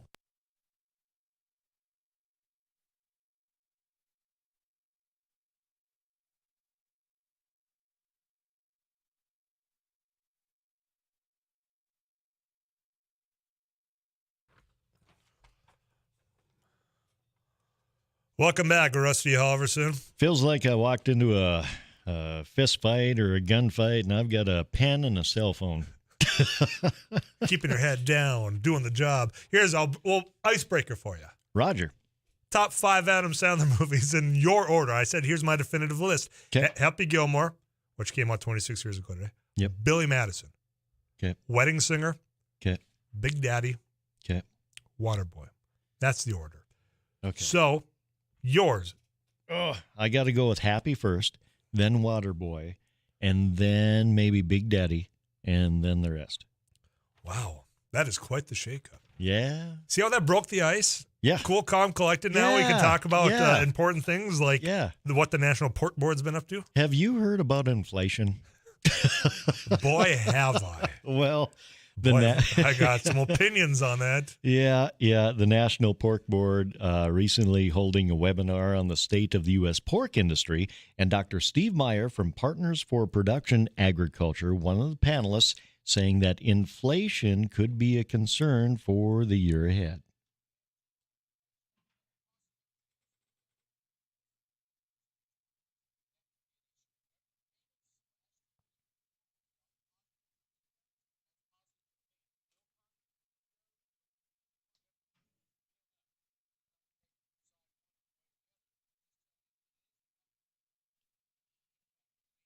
Now, Meyer did have a positive forecast for hog prices this year for producers. But again, when it comes to inflation and pocketbooks of the U.S. consumer, I would be curious, throwing it out there to the text club, 35270, the iConsultants of North Dakota Text Club. What's the latest price have you paid for bacon per pound? It's a fair question. Yeah. I don't always do the grocery shopping. I mean, I do, but I don't know the last time I had to buy the bacon. Yep. It's fair. Here's one thing that I notice when it comes to pork. There's always that discount bin at the end that's near, or at least at the grocery store I go to. Okay. So you got the butchers, right? Yeah. And then you've got the middle aisle has the freezers. And at that corner, and here's the discount. Yeah. Pork chops. You can get pork chops for a reasonable price. Yeah. I don't know how many days I've been waiting out for someone like me to jolly around with my shopping cart to say, ooh, $3. I better grab these 6. Nothing wrong with pork chops. No, not at all. How do you cook a pork chop? What's your go-to in cooking pork chop? Oh, I would say just throw it on the grill. I'm not the pro there. You've got a pro. You know a guy. Yeah, I do have I know a guy, and guess what? He's coming on tomorrow. If you have an air fryer, hear me out. Okay. I said there's every household needs really just two cooking utensils. You need a cast iron skillet, and you need an air fryer. You throw that pork chop in that air fryer, you're going to have the juiciest pork chop you've ever had. Get out of Dodge. Really? Telling you the truth. Really? Uh-huh. Because I do not have an air fryer in the kitchen. Well, do you have a cast iron? Oh, yeah. See, well, you're halfway there. You just go get that air fryer. And I have not visited with anybody that's regretted the purchase of an air fryer. Well, nobody's regretted cast iron since the cowboy days. See, that's why you put the two together in your kitchen. That's all a guy needs. Really? Uh-huh. Huh. Interesting. So that's your task. Step 1, buy air fryer. Write that down. Step 2, discount bin in the grocery store. Buy the cheap pork chops that have been out a couple of days.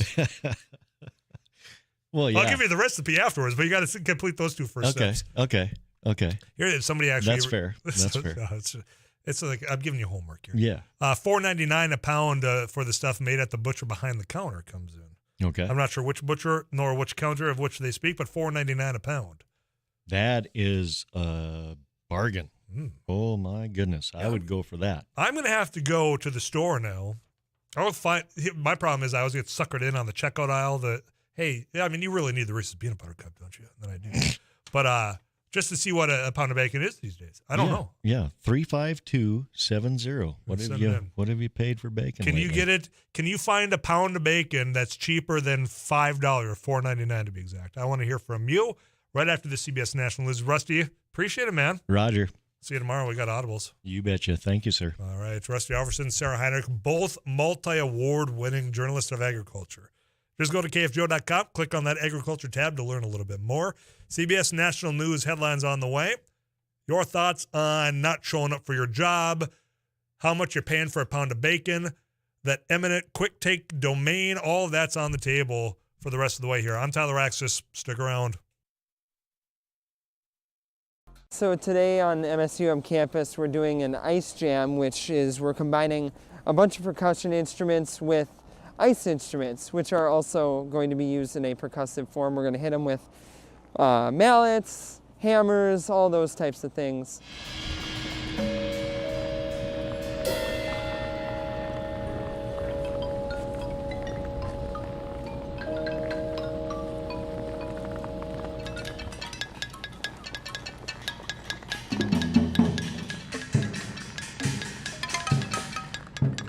Today is all improv, so we're all just kind of working with ideas that we just kind of think of as we go, and we kind of play off each other, and it's fun to collaborate but also have a sense of independence.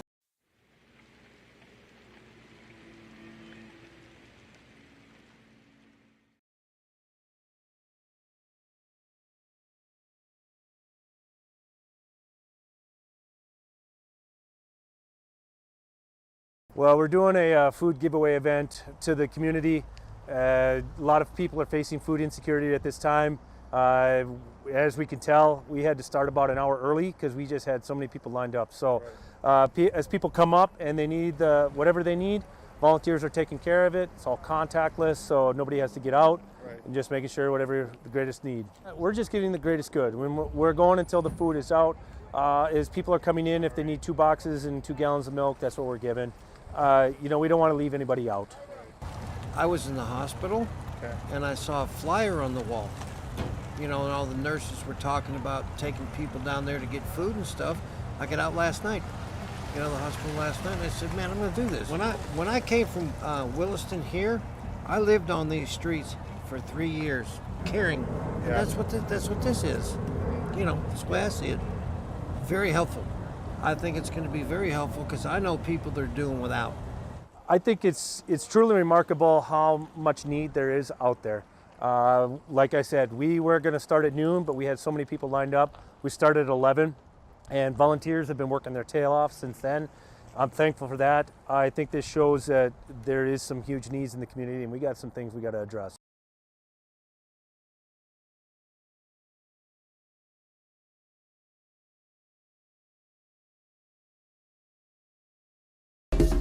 Thanks for watching News and Views on YouTube. Don't forget to subscribe and like our page, and send us a text anytime at 35270.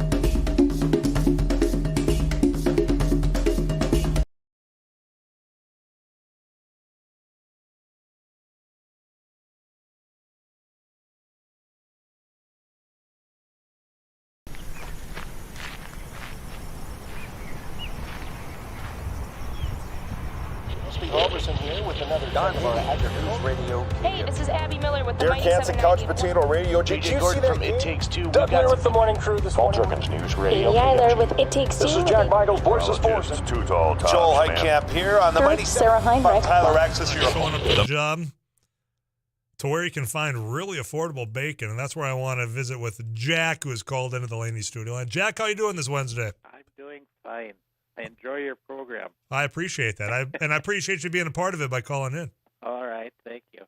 I am of the opinion one of the stores in the grocery flyers today in the paper had chuck roast for $4.99. Before I bought bacon for that price, I'd buy the beef roast. I'm not going to argue that. I mean, that sounds like a hell of a deal, Jack. And Joel was talking this morning about these people that don't want to have, how was it he was saying? They don't want to put, the senators and that don't want to put these people that disrupt the airlines on any no-fly list. Okay. And I would suggest that these people that say they aren't terrorists or they shouldn't be put on there, put them on an airliner and take them up to 32,000 feet. Then let some nut open the door and depressurize the cabin. Please, Jack. You don't mean that, Jack. Oh, but I do with some of them. Jack, thanks for the phone call. I appreciate you calling in. Okay, I completely agree on the roast. Now, the whole no-fly list thing, I'm at a disadvantage, and if he's listening down the hallway, oh, well, he can have words with me. I didn't get a chance to listen to News and Views today. was doing other things.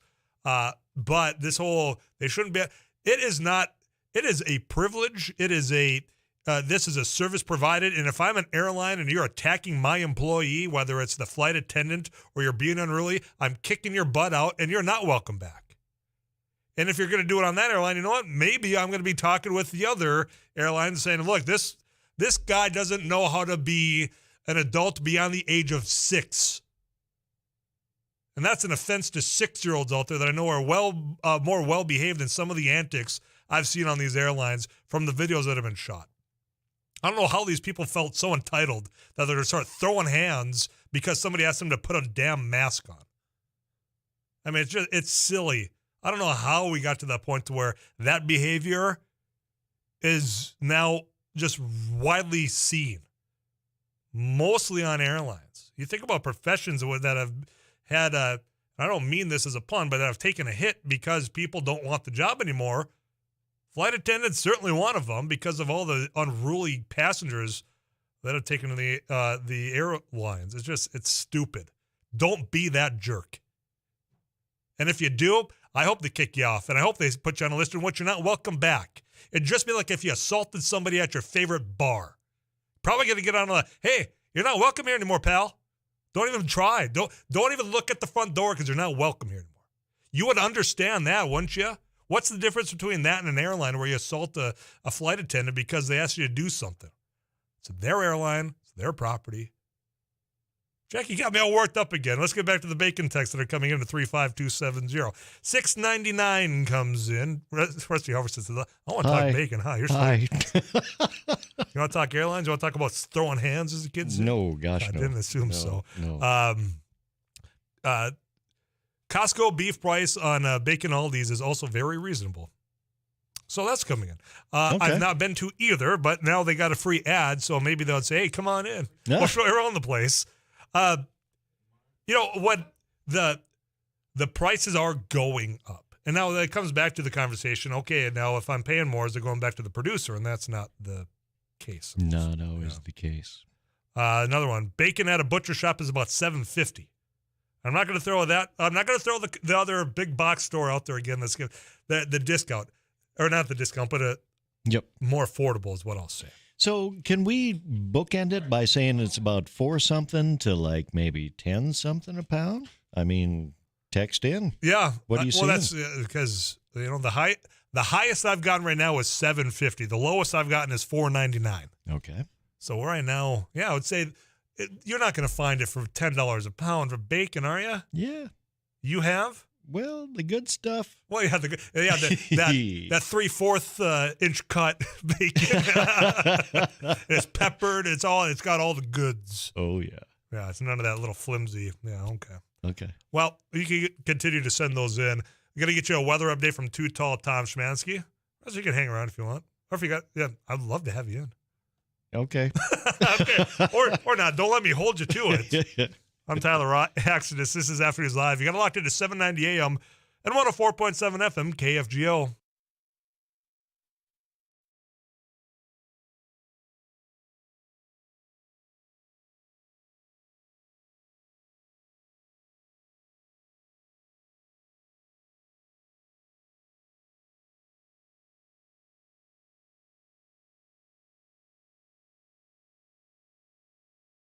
So today on MSUM campus we're doing an ice jam, which is we're combining a bunch of percussion instruments with ice instruments, which are also going to be used in a percussive form. We're going to hit them with mallets, hammers, all those types of things.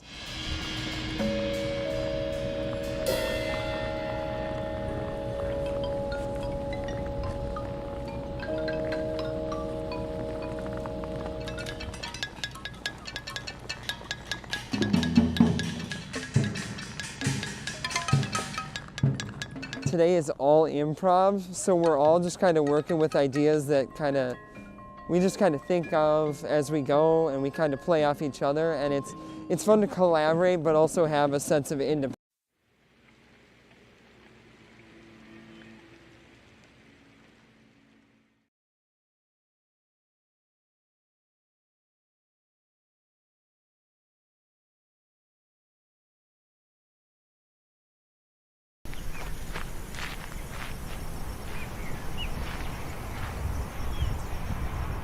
Culberson here with another Dynamite News Radio. Hey, this is Abby Miller with the Derek Mighty Hansen, 790. Couch Potato Radio. Did you see that? It Takes Two. Doug here with the morning crew this morning. Paul Jerkins News Radio. Katie Eiler with It Takes Two. This is Jack Michaels, Voices Forces. Too tall, Tom. Joel Heitkamp here on the Mighty Sarah Heinrich. Tyler Axis, your host. The Mighty 790 and 104.7 FM KFGO. The names you know, the voices you trust.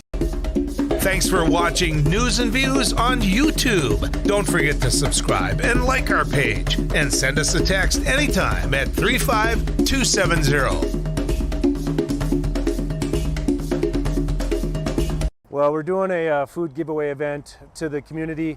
A lot of people are facing food insecurity at this time.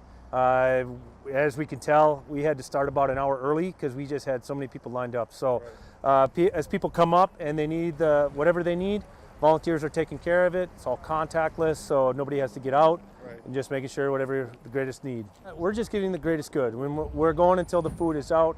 As people are coming in, if they need 2 boxes and 2 gallons of milk, that's what we're giving. We don't want to leave anybody out. I was in the hospital, and I saw a flyer on the wall. And all the nurses were talking about taking people down there to get food and stuff. I got out last night. The hospital last night, and I said, man, I'm going to do this. When I came from Williston here, I lived on these streets for 3 years, caring. And that's what this is. That's the way I see it. Very helpful. I think it's going to be very helpful because I know people that are doing without. I think it's truly remarkable how much need there is out there. Like I said, we were going to start at noon, but we had so many people lined up. We started at 11. And volunteers have been working their tail off since then. I'm thankful for that. I think this shows that there is some huge needs in the community, and we got some things we got to address.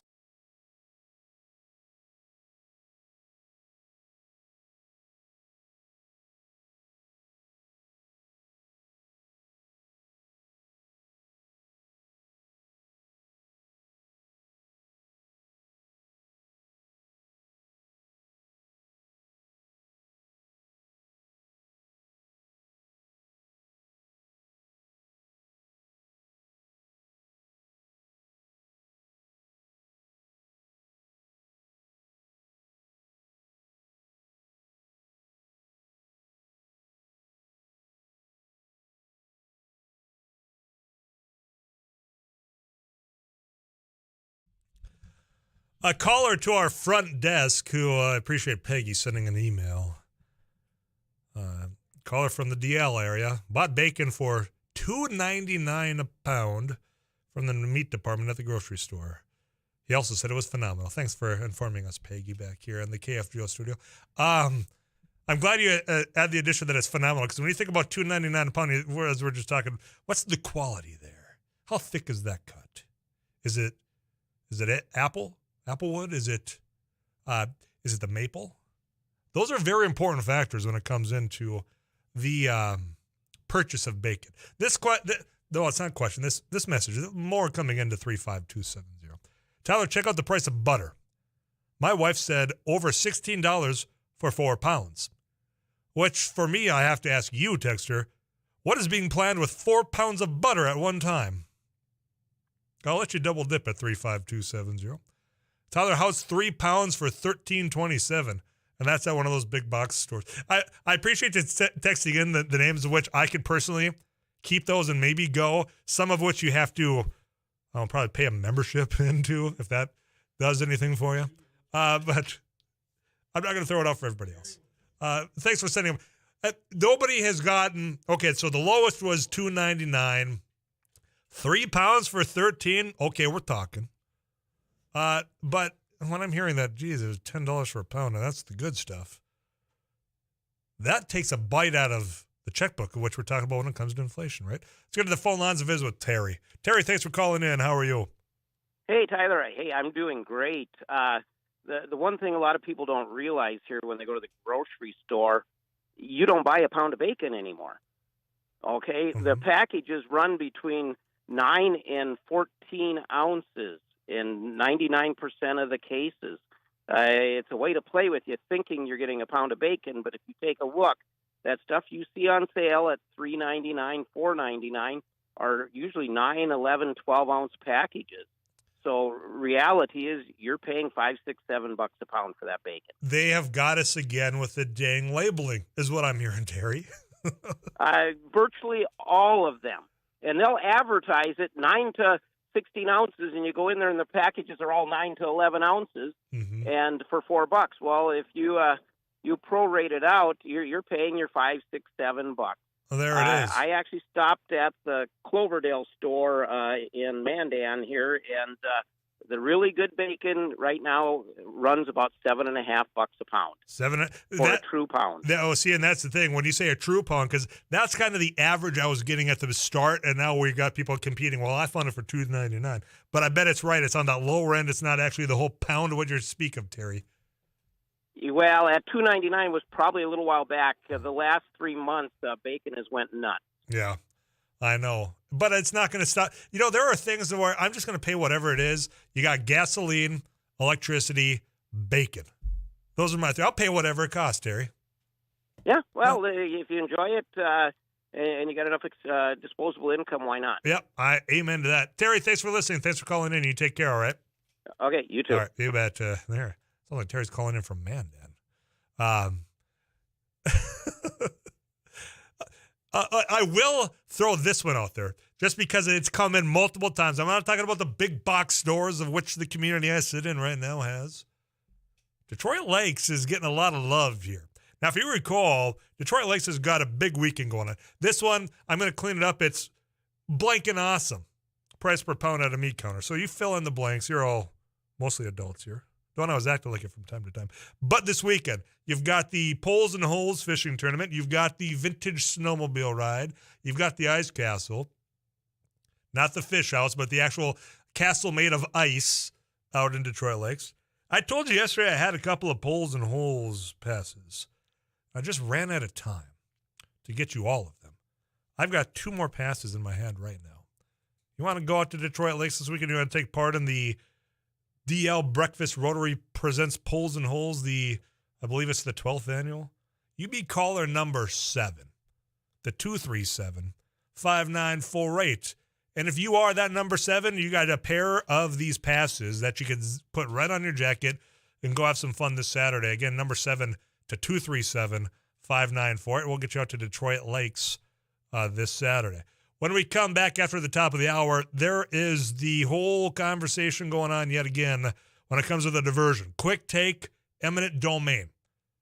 You know, reading into their reasoning behind using this, which I do not agree with this approach, you got to think about the precedent that they set. They kind of made their bed. Now they're not wanting to lie in it. We'll get that conversation going. Also, we're heading to downtown Fargo, visit with Cindy, the executive director of Downtown Community Partnership. You know, what's working down there? What additions could be had? That's a conversation that got thrown our way over the weekend. You're listening to Afternoons Live. I'm your host, Tyler Axis, right here on KFGO.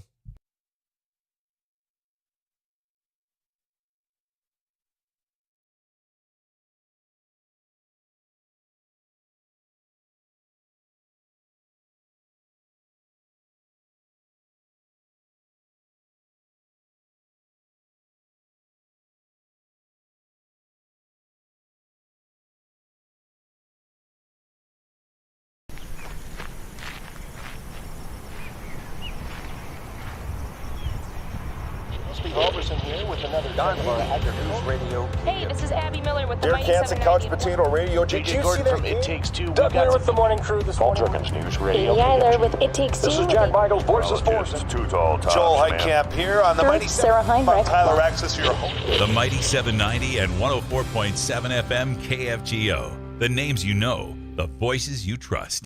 So today on MSUM campus, we're doing an ice jam, which is we're combining a bunch of percussion instruments with ice instruments, which are also going to be used in a percussive form. We're going to hit them with mallets, hammers, all those types of things.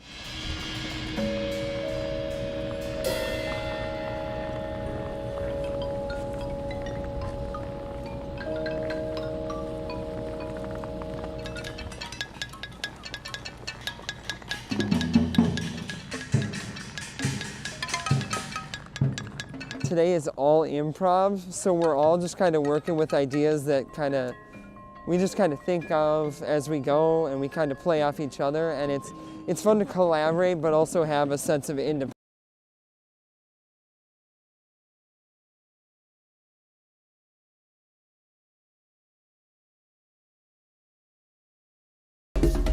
Thanks for watching News and Views on YouTube. Don't forget to subscribe and like our page, and send us a text anytime at 35270.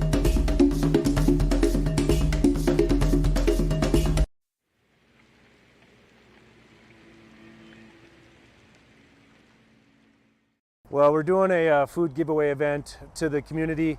A lot of people are facing food insecurity at this time. As we can tell, we had to start about an hour early because we just had so many people lined up. So as people come up and they need whatever they need, volunteers are taking care of it. It's all contactless, so nobody has to get out, and just making sure whatever the greatest need. We're just getting the greatest good. We're going until the food is out. As people are coming in, if they need 2 boxes and 2 gallons of milk, that's what we're giving. We don't want to leave anybody out. I was in the hospital, and I saw a flyer on the wall. And all the nurses were talking about taking people down there to get food and stuff. I got out last night, the hospital last night, and I said, man, I'm going to do this. When I came from Williston here, I lived on these streets for 3 years, caring. And that's what this is. That's the way I see it. Very helpful. I think it's going to be very helpful because I know people that are doing without. I think it's truly remarkable how much need there is out there. Like I said, we were going to start at noon, but we had so many people lined up. We started at 11, and volunteers have been working their tail off since then. I'm thankful for that. I think this shows that there is some huge needs in the community, and we got some things we got to address.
photo. I don't know what time of year you think it is, but you're not wearing T-shirts, you're not wearing shorts out there. It is an outdated photo. It's not what was going on this weekend. I am happy that the blockade up at Emerson, north of Pembina, was resolved just yesterday or throughout the day today. So I'm glad that came to an end and we can start moving product again. It was costing $50 million a day. If you missed our conversation with our Winnipeg correspondent yesterday, kfgo.com, click on the podcast page for Afternoons Live. You can catch up on that and so much more. In the meantime, let's get you caught up with Paul Juergens in that KFGO News Center.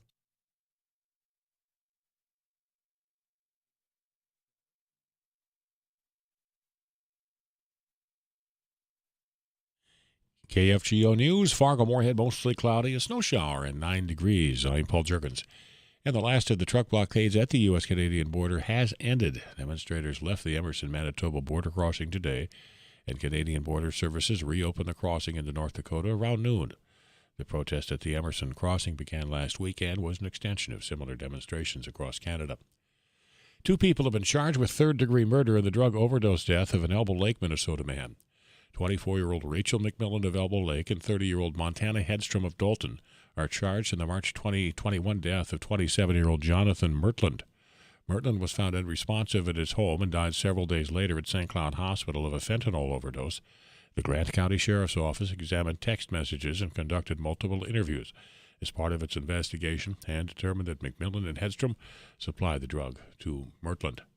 Another push for sports betting legislation appears to be gaining momentum as Minnesota lawmakers announced a bipartisan legalization proposal. Past attempts have failed to get much support in the legislature and among the state's tribes. Republican and Democratic lawmakers have a renewed interest in legalizing sports gambling statewide. 30 states and Washington, D.C. offer sports gambling, and another 3 states have legalized it. A 2018 Supreme Court ruling allowed states to legalize betting on sports. Governor Burgum spoke of the state's strong economy and continued growth as he delivered his State of the State address at the Fargo Theater today. Yes, we think of North Dakota as our field of dreams, but that field of dreams is becoming a reality. We're attracting remarkable levels of investment. We're creating tremendous opportunity for today's workforce and for future generations. Burgum also talked about tax relief. He said progress has been made, but he says more needs to be done. This was Burgum's 7th State of the State message since he was first elected in 2016. And the Vikings have finalized their hiring of head coach Kevin O'Connell. The announcement completes a sharp offseason shift in direction for the team. The 36-year-old offensive coordinator of the Super Bowl champion Los Angeles Rams replaces Mike Zimmer and becomes the 10th head coach in Vikings history. Wind chill advisory midnight until 9 tomorrow morning, Fargo-Moorhead. Then we will see a winter storm watch late tomorrow night through Friday afternoon. Scattered flurries this afternoon. Temperatures have been slowly falling. We're at 9 now. Mostly clear overnight, 16 below. Tomorrow, mostly sunny, 2 above. Mostly cloudy, windy for Friday. Chance of light snow, some blowing snow, and 25. Again, Fargo-Moorhead, a snow shower, mostly cloudy. It's 9 degrees. Paul Juergens, News Radio, KFGO.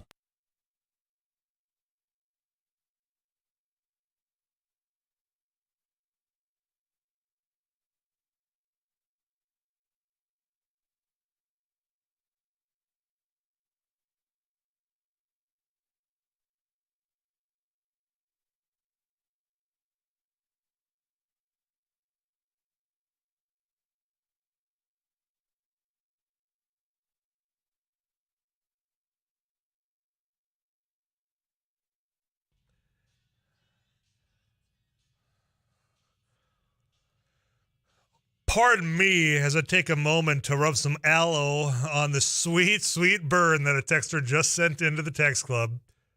Because I'd asked for it, but I walked right into it.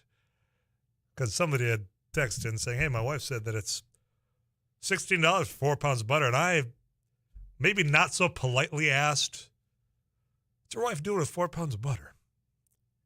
And I got a response, and I have to share it with you. There's a reason you just heard small town. Tell her my point is butter has more than doubled in price since last fall. 4 pounds is only 4 packages. You can freeze it. Some people don't live in Fargo where grocery stores have competition, so you stock up on certain things when you are in a big town. You would think that you would remember what it's like living in a small town. Oh, that one hurt. It was good. Thank you. It was a good one. I'm a real world city slicker now, apparently. Sometimes when you take the jabs, I will share them so others can laugh at my expense. 35270.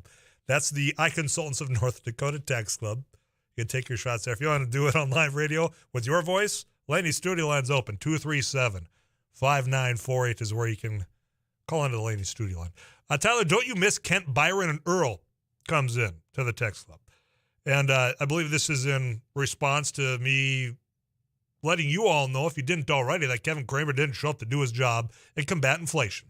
And I will repeat that until he changes and actually shows up for work in this particular issue that he's utilizing for his political benefit while you're paying more for the bacon or the butter in this case.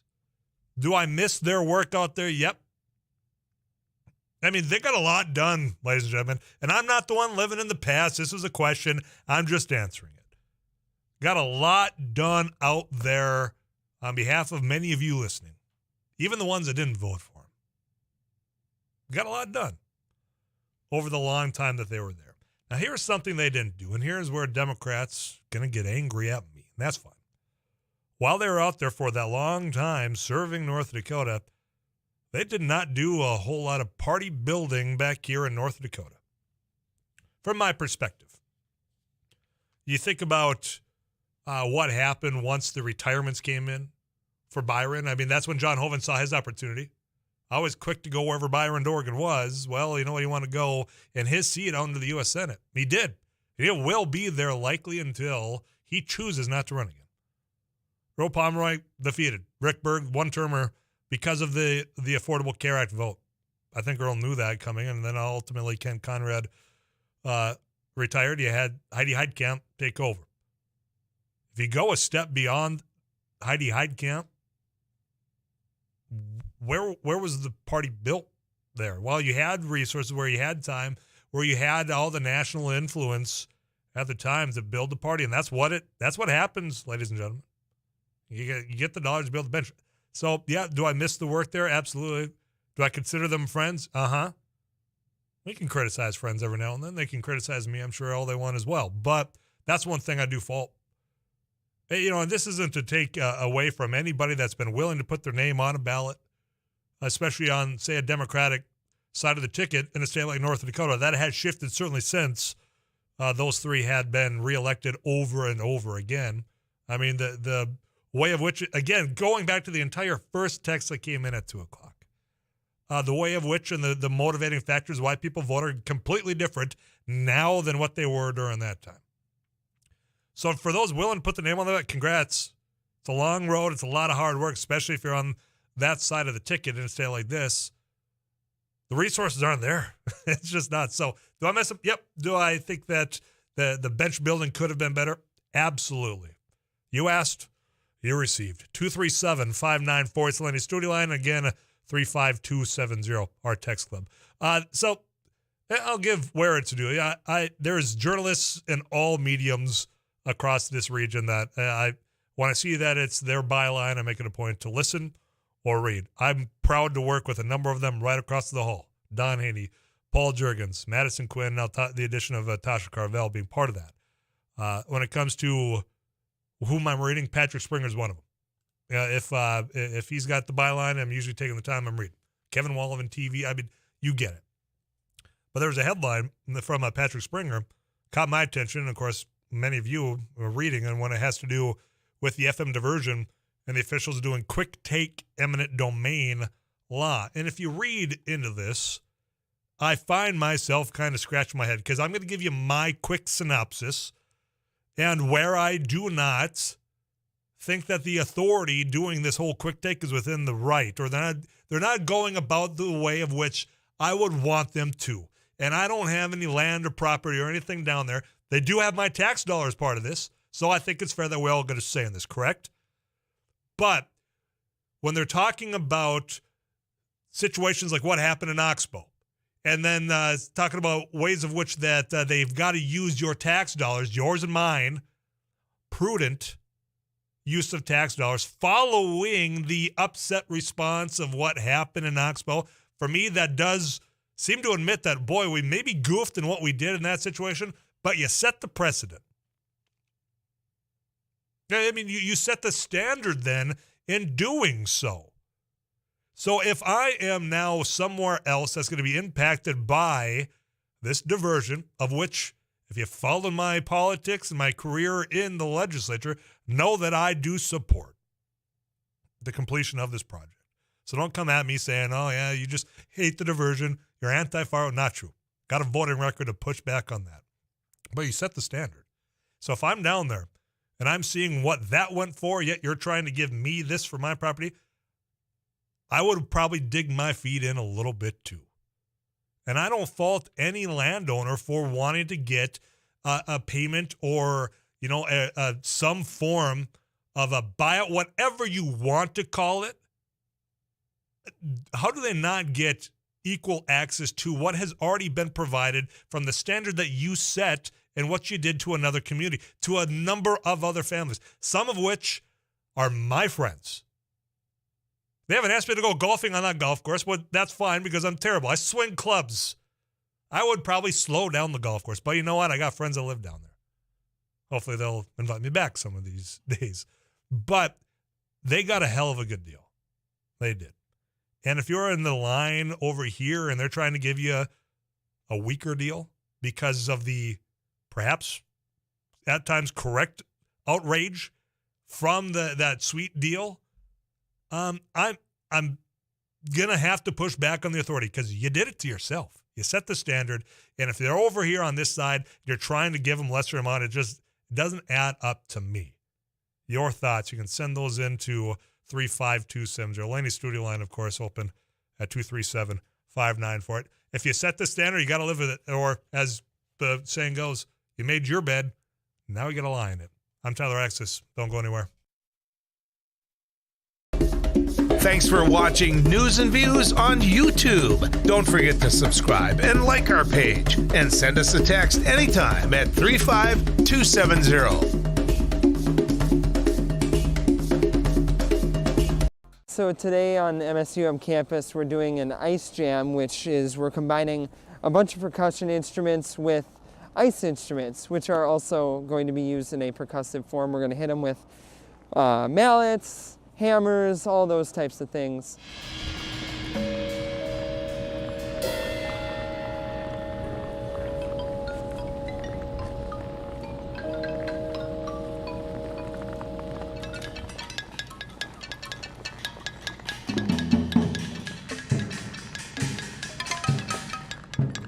Today is all improv, so we're all just kind of working with ideas that we just kind of think of as we go, and we kind of play off each other, and it's fun to collaborate but also have a sense of independence.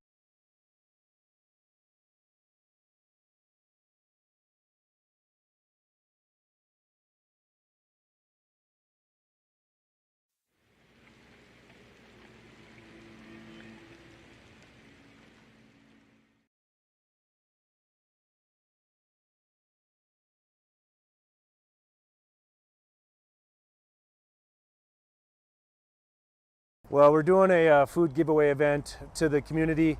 A lot of people are facing food insecurity at this time.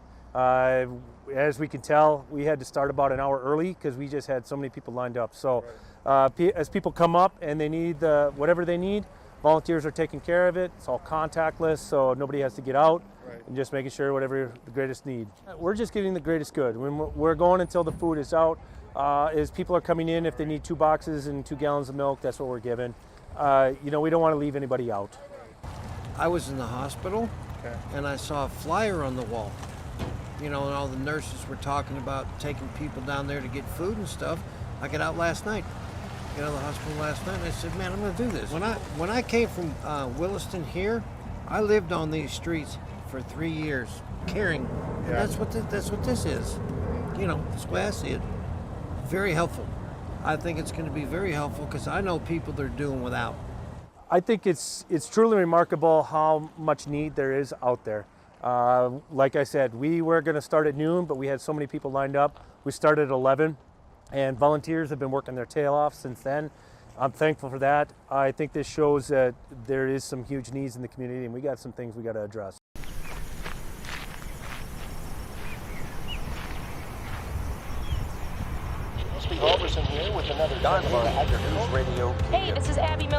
Canson Couch Potato Radio. Did you see that? From It Takes Two. Doug here with the morning crew this morning. Paul Jerkins News Radio. Katie Eiler with It Takes Two. This is Jack Michaels, Voices Forces. Too tall, Joel Heitkamp here. Well, pardon me. I forgot to congratulate Ben W. for winning the pair of passes to the Pools and Holes Fishing Derby. That's taking place this Saturday. Ben, if you missed our conversation yesterday, gates open at 9 o'clock. Here's why you're going to want to get there at 9, because you're going to find the right hole that's drilled for you. Derby does begin at noon, north side of Little Detroit Lakes. So get on down there, have fun, bring a friend, bring a spouse. It doesn't matter to me as long as you use both those passes. Because it's like I think each ticket's over $50. So a lot of value there. Plus, you got an opportunity to win a lot of great prizes. Again, one of those conversations, if you missed that, KFGO.com, you can just click on the podcast page. One more thing about this quick take, eminent domain law that is being discussed, and time's ticking. You know, again, if you're reading what Pat Springer wrote, that you have some of these that you're a month away from these decisions. And I understand that there's negotiations still ongoing, but do you, as your tax dollars go to this project, do you fault those landowners that are saying, look, you're not giving me a fair shake for my property here? It's a simple question. Do you fault them? Or, do you understand why they are dug in, seeing what happened prior to the knock on their door or the drive down their gravel road came? And then having that paper slide across that coffee table, saying this is what we're willing, and hearing, because it was widely reported, as it should, because it's property or it's tax dollars. Well, if so-and-so got this, then why am I getting this? Now, I want to throw this last thing out there, and I'll reach out, because I've got a lot of respect for Jody Smith. She was not a part of this, the authority before, when it came to the Oxbow situation. She's new, or relatively new to this position. She was the land commissioner in North Dakota for quite some time before that, and she earned my respect, and boy, do I hope she earned yours. Because if you recall, she's the one that noticed that there was some money missing in the coffers when it comes to your schools. There was misplaced, and we're talking about hundreds of millions of dollars. And then, not only was it pointed out that she found that there was some errors in transactions. That's why you got a new state treasurer, ladies and gentlemen. But she went back and she saw that there were deductions and royalties taken from state-owned oil wells in western North Dakota, and they were doing deductions that did not adhere to their lease agreements. So she went to try to get that, and of course, then the whole politics thing came in. Doug Burgum said, look, only some select people could talk to the media, because, you know what, Jody, what you're saying out there, even though we hired you because you're a straight shooter and we admired that about you, you're shooting in a different direction than what we're wanting the public to hear. So they tried to basically clamp that down, and then they went on and they've changed in favor of the oil industry what can be collected, what cannot be collected. And you can have all their mouthpieces in the world go out there and smash their little keyboards and say how she was so anti-oil when really she was doing her job trying to make sure that your public schools were getting the funds that they were owed rightfully, because the signature was right on that dotted line. So she is great when it comes to tax dollars. That's one thing, and she's not afraid to stand her ground. That's why I admire Jody Smith. I was glad to see her get into this position down here, because I'm sure she's going to be prudent with tax dollars. But that's where I keep coming back to, if we're talking about the outrage that happened because of the use of tax dollars, that was still a precedent set. So I have no doubt, because as I just told you, she's more than willing to stand her ground. We'll reach out and try to get her on these airwaves to just explain it. Walk me through it. Messages coming in about this topic. Tyler, don't get me started with the 1031, 1033 exchanges on the Minnesota side. Is it right those farmers are able to continue to farm the affected land and take the payment to buy farmland at 20% higher than market, over 10 miles out of their farm base comes in? Another one, Tyler, nothing is fair as these family farms that have been in the valley for up to 100 years are being driven out so people can put up new homes in Oxbow and South Fargo, comes in. This is a very emotional topic. you know that the old saying is, whiskey's for drinking, water's for fighting. This fight's been going on for a long time. I think the fight's been settled. This is going to go forward. The money's there. It's whether or not those that are impacted, as that second text message said, those farms that have been up and down the valley for 100 years, if they're going to get their fair share of it. And as a taxpayer, I want them to. That's where I'm coming from. That's why I ask you, as your tax dollars, go to building this project. Again, sound like a broken record that I think is necessary, that I've supported since the get-go here, in some iteration or another, that I am fine with my dollars going towards those people that are being asked, look, you built here, you got farmland here, some of it, we might have to flood, we'll pay you some of that, but we're going to want you to pick up and move. And you might be moving into something that's not equitable to what you've built out here on your own. That doesn't seem fair to me when you've seen what other transactions happened all those many years ago. I'll continue to have that conversation. We'll get people on from both sides of this topic to share theirs, knowing how emotionally driven it still is here in 2022. I'm going to get you caught up with Paul Juergens in that KFGO News Center, get you all the latest on your local headlines. When we come back, there was a chatter that happened, and it didn't start over this weekend, but it kind of got brought back up over the weekend. For those in downtown Fargo, it's become just one of those landing spots. You see it. If you hear anything about Fargo, it's about downtown Fargo, right or wrong. But you've got more and more people living in the apartments down there, and more they're starting to say, do we have everything down here that could possibly be? What could we improve upon? And one thing that kept getting brought up is just a simple grocery store. I know that Daly's down there on Broadway has filled some of that void. I've been down there. It's a great store. But people are wondering, why are some of these spots sitting empty? What could go in here? We're going to have that conversation with the executive director of the Downtown Community Partnership after KFGO News. I'm Tyler Axis. You got it locked in to Afternoons Live on 790 AM and 104.7 FM. Don't go anywhere.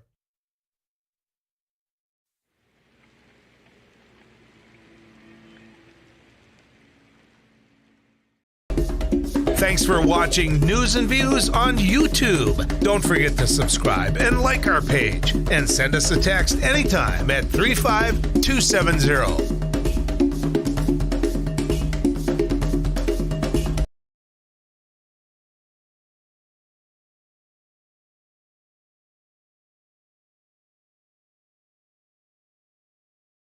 Well, we're doing a food giveaway event to the community. A lot of people are facing food insecurity at this time.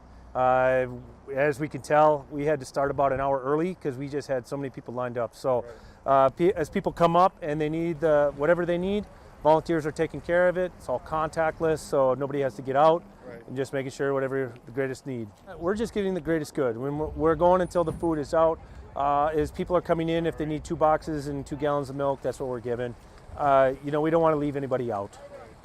I was in the hospital, and I saw a flyer on the wall. And all the nurses were talking about taking people down there to get food and stuff. I got out last night. Got out of the hospital last night, and I said, man, I'm going to do this. When I came from Williston here, I lived on these streets for 3 years, caring. And that's what this is. That's the way I see it. Very helpful. I think it's going to be very helpful because I know people that are doing without. I think it's truly remarkable how much need there is out there. Like I said, we were going to start at noon, but we had so many people lined up. We started at 11, and volunteers have been working their tail off since then. I'm thankful for that. I think this shows that there is some huge needs in the community, and we got some things we got to address.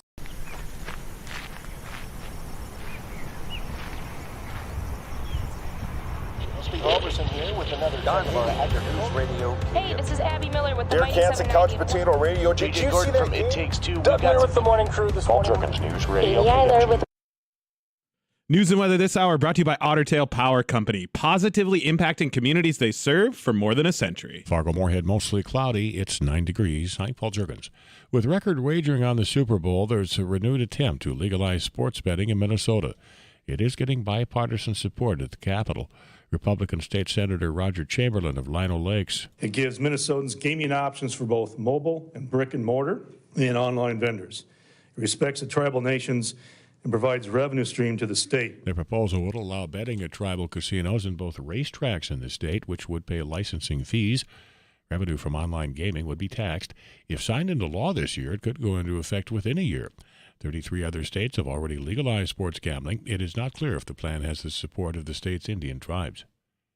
9 degrees. This is KFGO News.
Nine degrees. This is KFGO News. The Canada-U.S. border crossing in Emerson, Manitoba, north of the North Dakota border, is open again.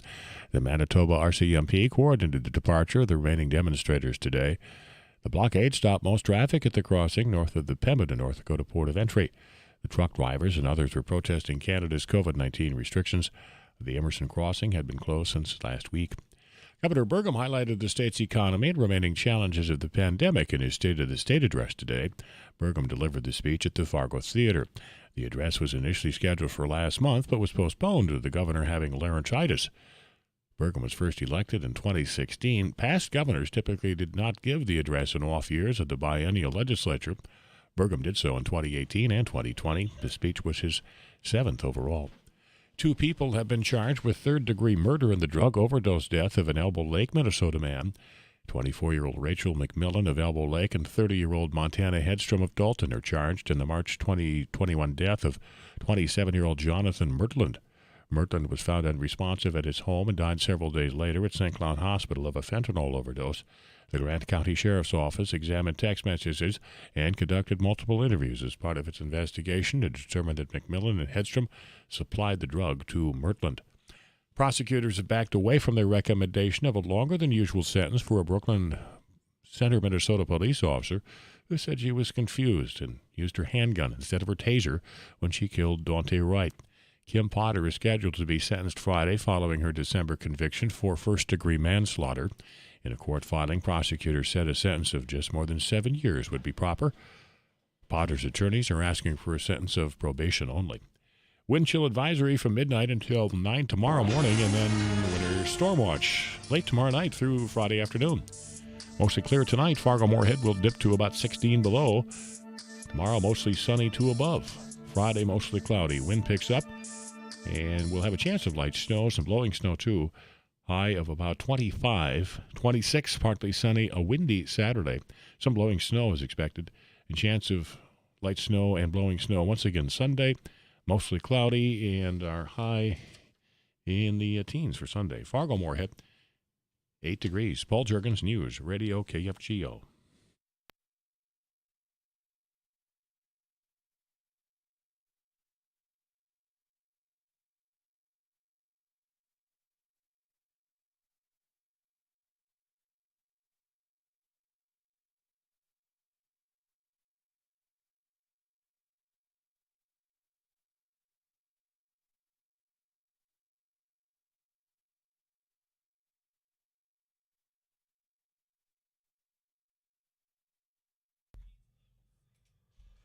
CBS National News on the way.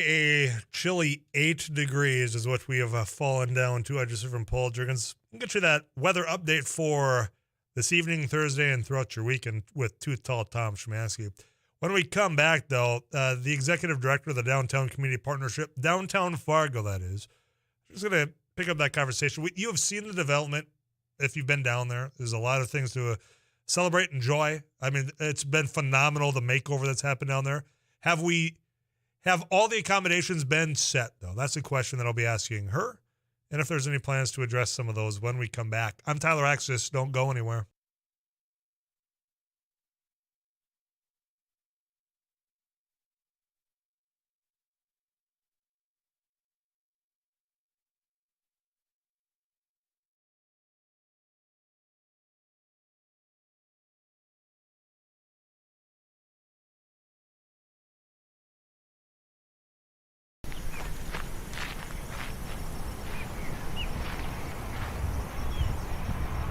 Robertson here with another News Radio. Hey, this is Abby Miller with the Derek Mighty Hansen, Couch 790. Potato Radio. Did you see that? It Takes Two. Doug here with the morning crew this morning. Jerkins News Radio. Katie Eiler with It Takes Two. This is Jack Michaels, Voices Forces. Too tall, Joel Heitkamp here on the Mighty Sarah Heinrich. Tyler Axis, your host. The Mighty 790 and 104.7 FM KFGO. The names you know, the voices you trust.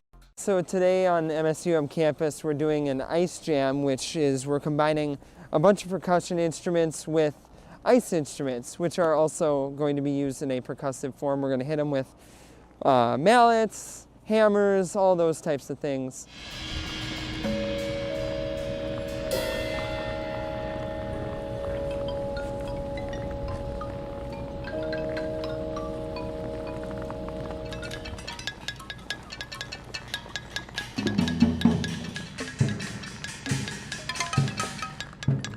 Today is all improv, so we're all just kind of working with ideas that we just kind of think of as we go, and we kind of play off each other, and it's fun to collaborate, but also have a sense of independence.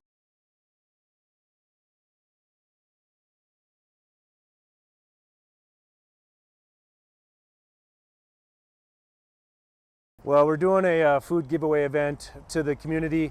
A lot of people are facing food insecurity at this time. As we can tell, we had to start about an hour early because we just had so many people lined up. So as people come up and they need whatever they need, volunteers are taking care of it. It's all contactless, so nobody has to get out, and just making sure whatever the greatest need. We're just giving the greatest good. We're going until the food is out. As people are coming in, if they need 2 boxes and 2 gallons of milk, that's what we're giving. We don't want to leave anybody out. I was in the hospital, and I saw a flyer on the wall. And all the nurses were talking about taking people down there to get food and stuff. I got out last night. Got out of the hospital last night, and I said, man, I'm going to do this. When I came from Williston here, I lived on these streets for 3 years, caring. And that's what this is. That's the way I see it. Very helpful. I think it's going to be very helpful because I know people that are doing without. I think it's truly remarkable how much need there is out there. Like I said, we were going to start at noon, but we had so many people lined up. We started at 11, and volunteers have been working their tail off since then. I'm thankful for that. I think this shows that there is some huge needs in the community, and we got some things we got to address.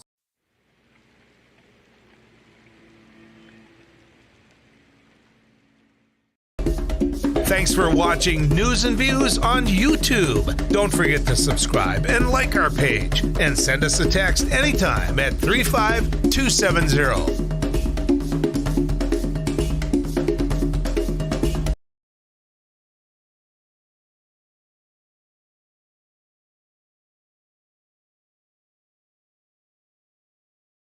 Certainly for the better. What do you think about just the community that's been created down there? But there's still that. Is there more that could be here? If so, what? Here to have that conversation is Executive Director of the Downtown Community Partnership, Cindy Graffio, joining us right now. Cindy, how are you doing this afternoon? I'm doing great. Thanks for having me. I appreciate you taking some time on a Wednesday afternoon. So let's talk about downtown. Something obviously this is you're passionate about, your community partnership, but there's so much that's been going on. Let's just start with a simple question. How's it going? It's going great. One of the fun things about working in downtown revitalization in a market like Fargo is that we have such a strong proof of concept. So downtown's great. It's been fun the last 7 months.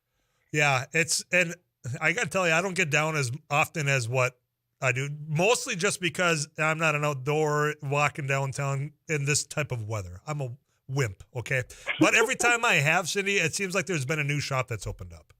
Oh, there absolutely is. Our downtown Fargo weathered the storm of the pandemic in ways that there are other communities that are quite jealous of. And so we are well positioned. Our downtown retailers, our retail game is certainly strong moving into 2022. So there are new shops opening all the time. So if you haven't been downtown lately, you haven't been downtown.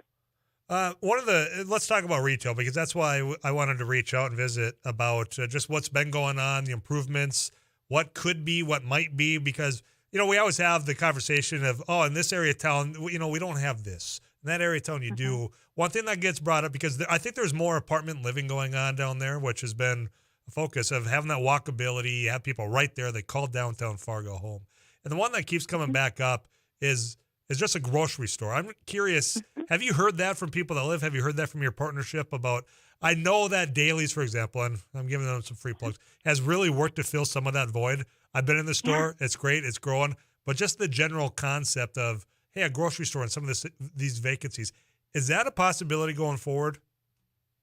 You know, I think you hit the nail on the head. Daly's Market is a little gem in downtown, and they're doing what they can to fill the niche, but there's certainly a need in our community. As you're trying to build the kind of walkable community that people don't have to travel outside of downtown to meet their daily needs, absolutely, a grocery store is on the wish list. So I guess the question is, what's preventing it? I mean, has there been talks? And obviously, you don't have to have any proprietary information, any development. But why hasn't there been yet? You know, the grocery market, the industry itself is highly competitive. They operate on low margins, and really, what a lot of those, especially boutique grocery stores, are looking for is that density of households.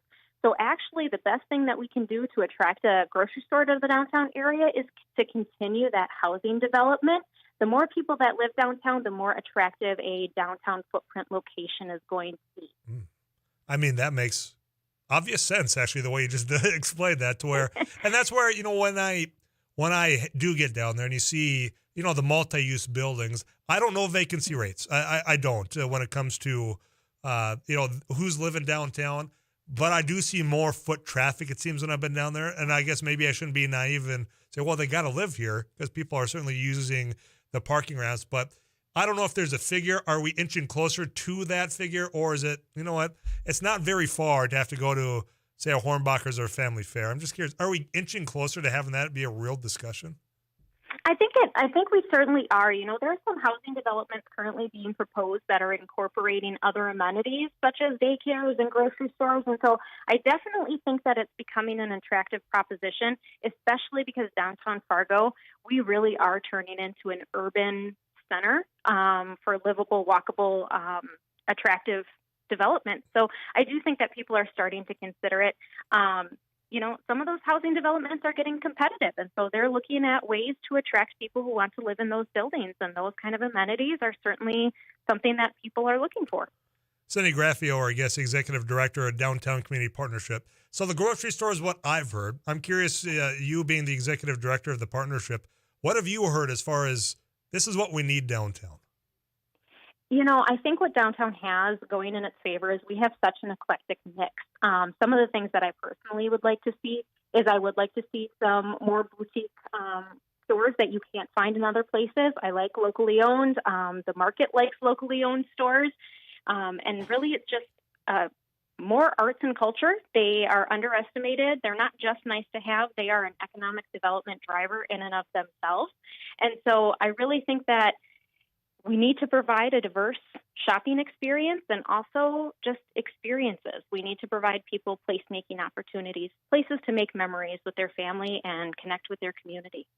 When you look out, Cindy, over the next, just pick 5 years, is there a development that you can tell me about? I know there's some stuff that's in the works, probably off the table for public knowledge, but what's the thing that excites you the most? So I'm not going to talk about a specific development, but I'm going to tell you that what excites me the most is the riverfront corridor. With permanent flood protection in our area, we have opportunities along the riverfront to create a whole new district of downtown that, if we do it right, can be just as bright and shiny and attractive as Broadway, but in a completely different way that will attract a completely different demographic to our downtown area. So I'm really excited about the potential and opportunities that we have along the river. Well, I look forward to learning a little bit more about that as it does become more reality. Cindy, what I miss about downtown, about grocery, about other amenities that, hey, this is what I've heard. Floor is yours before I let you go. I would just put a plug out there that downtown Fargo is safe, it's welcoming, and we have a little bit of something for everybody. So we hope that you realize that just about every day can be a downtown kind of day, and we hope to see you soon. Very good. Cindy, I appreciate it. Let's do this again soon, all right? Wonderful. I would love that. All right, I'm going to let you go. You take care. Cindy Graffio, she is the executive director, Downtown Community Partnership. What I gather, because as I said, what I hear isn't what others hear, and certainly Cindy being involved with making it more vibrant is we're inching closer. I'm curious, and I don't know that there's an answer yet. It's just how many of those apartments down there, because there's getting to be quite a number of them, still have space available. So you get to that number that makes it enticing for any type of grocery store. Or if there's, maybe it's not the grocery store, but you have, all right, we got the butcher shop over here. You've got, pick your bread store right here, Breadsmith. Maybe there's a spot for you downtown. It's just, when we talk about walkability and that being the focusing concept of the downtown Fargo area, you got to have something that's walkable too to get the needs there. And I understand that a place like Deli's doing their best. They've expanded to get there, but there's still those little pieces that might not be quite pieced together yet. Let's go to the phone lines. I'll visit with Jim. Jim, thanks for calling. How are you? Yeah, hi, great. How are you doing? Doing well. Doing real well. Thanks for calling in. Yes, I wish I could have talked to the guest speaker, but, we're talking about the sparkling downtown.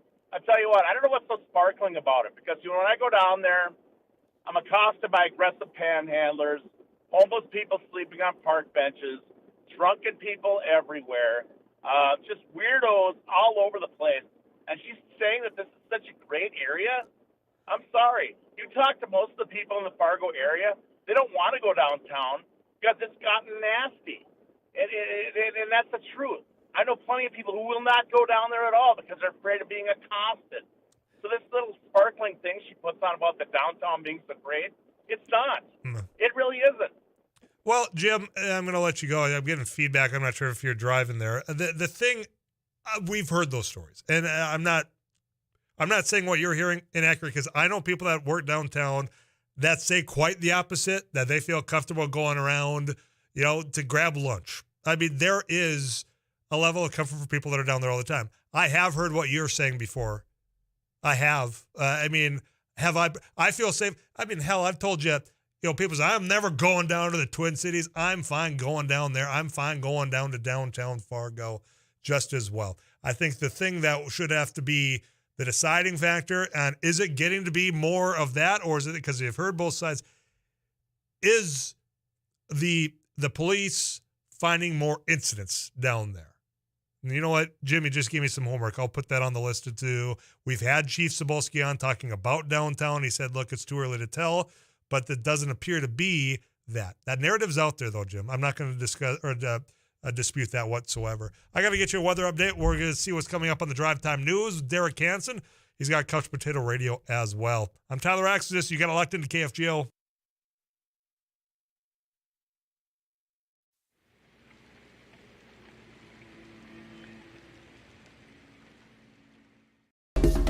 Thanks for watching News and Views on YouTube. Don't forget to subscribe and like our page, and send us a text anytime at 35270.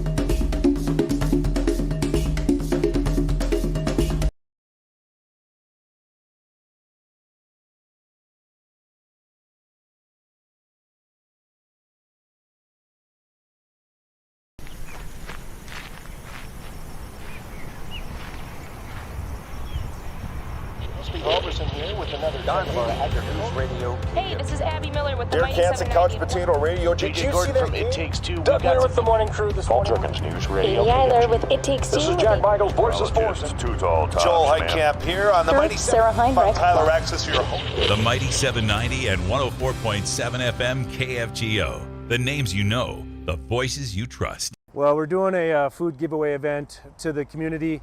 A lot of people are facing food insecurity at this time.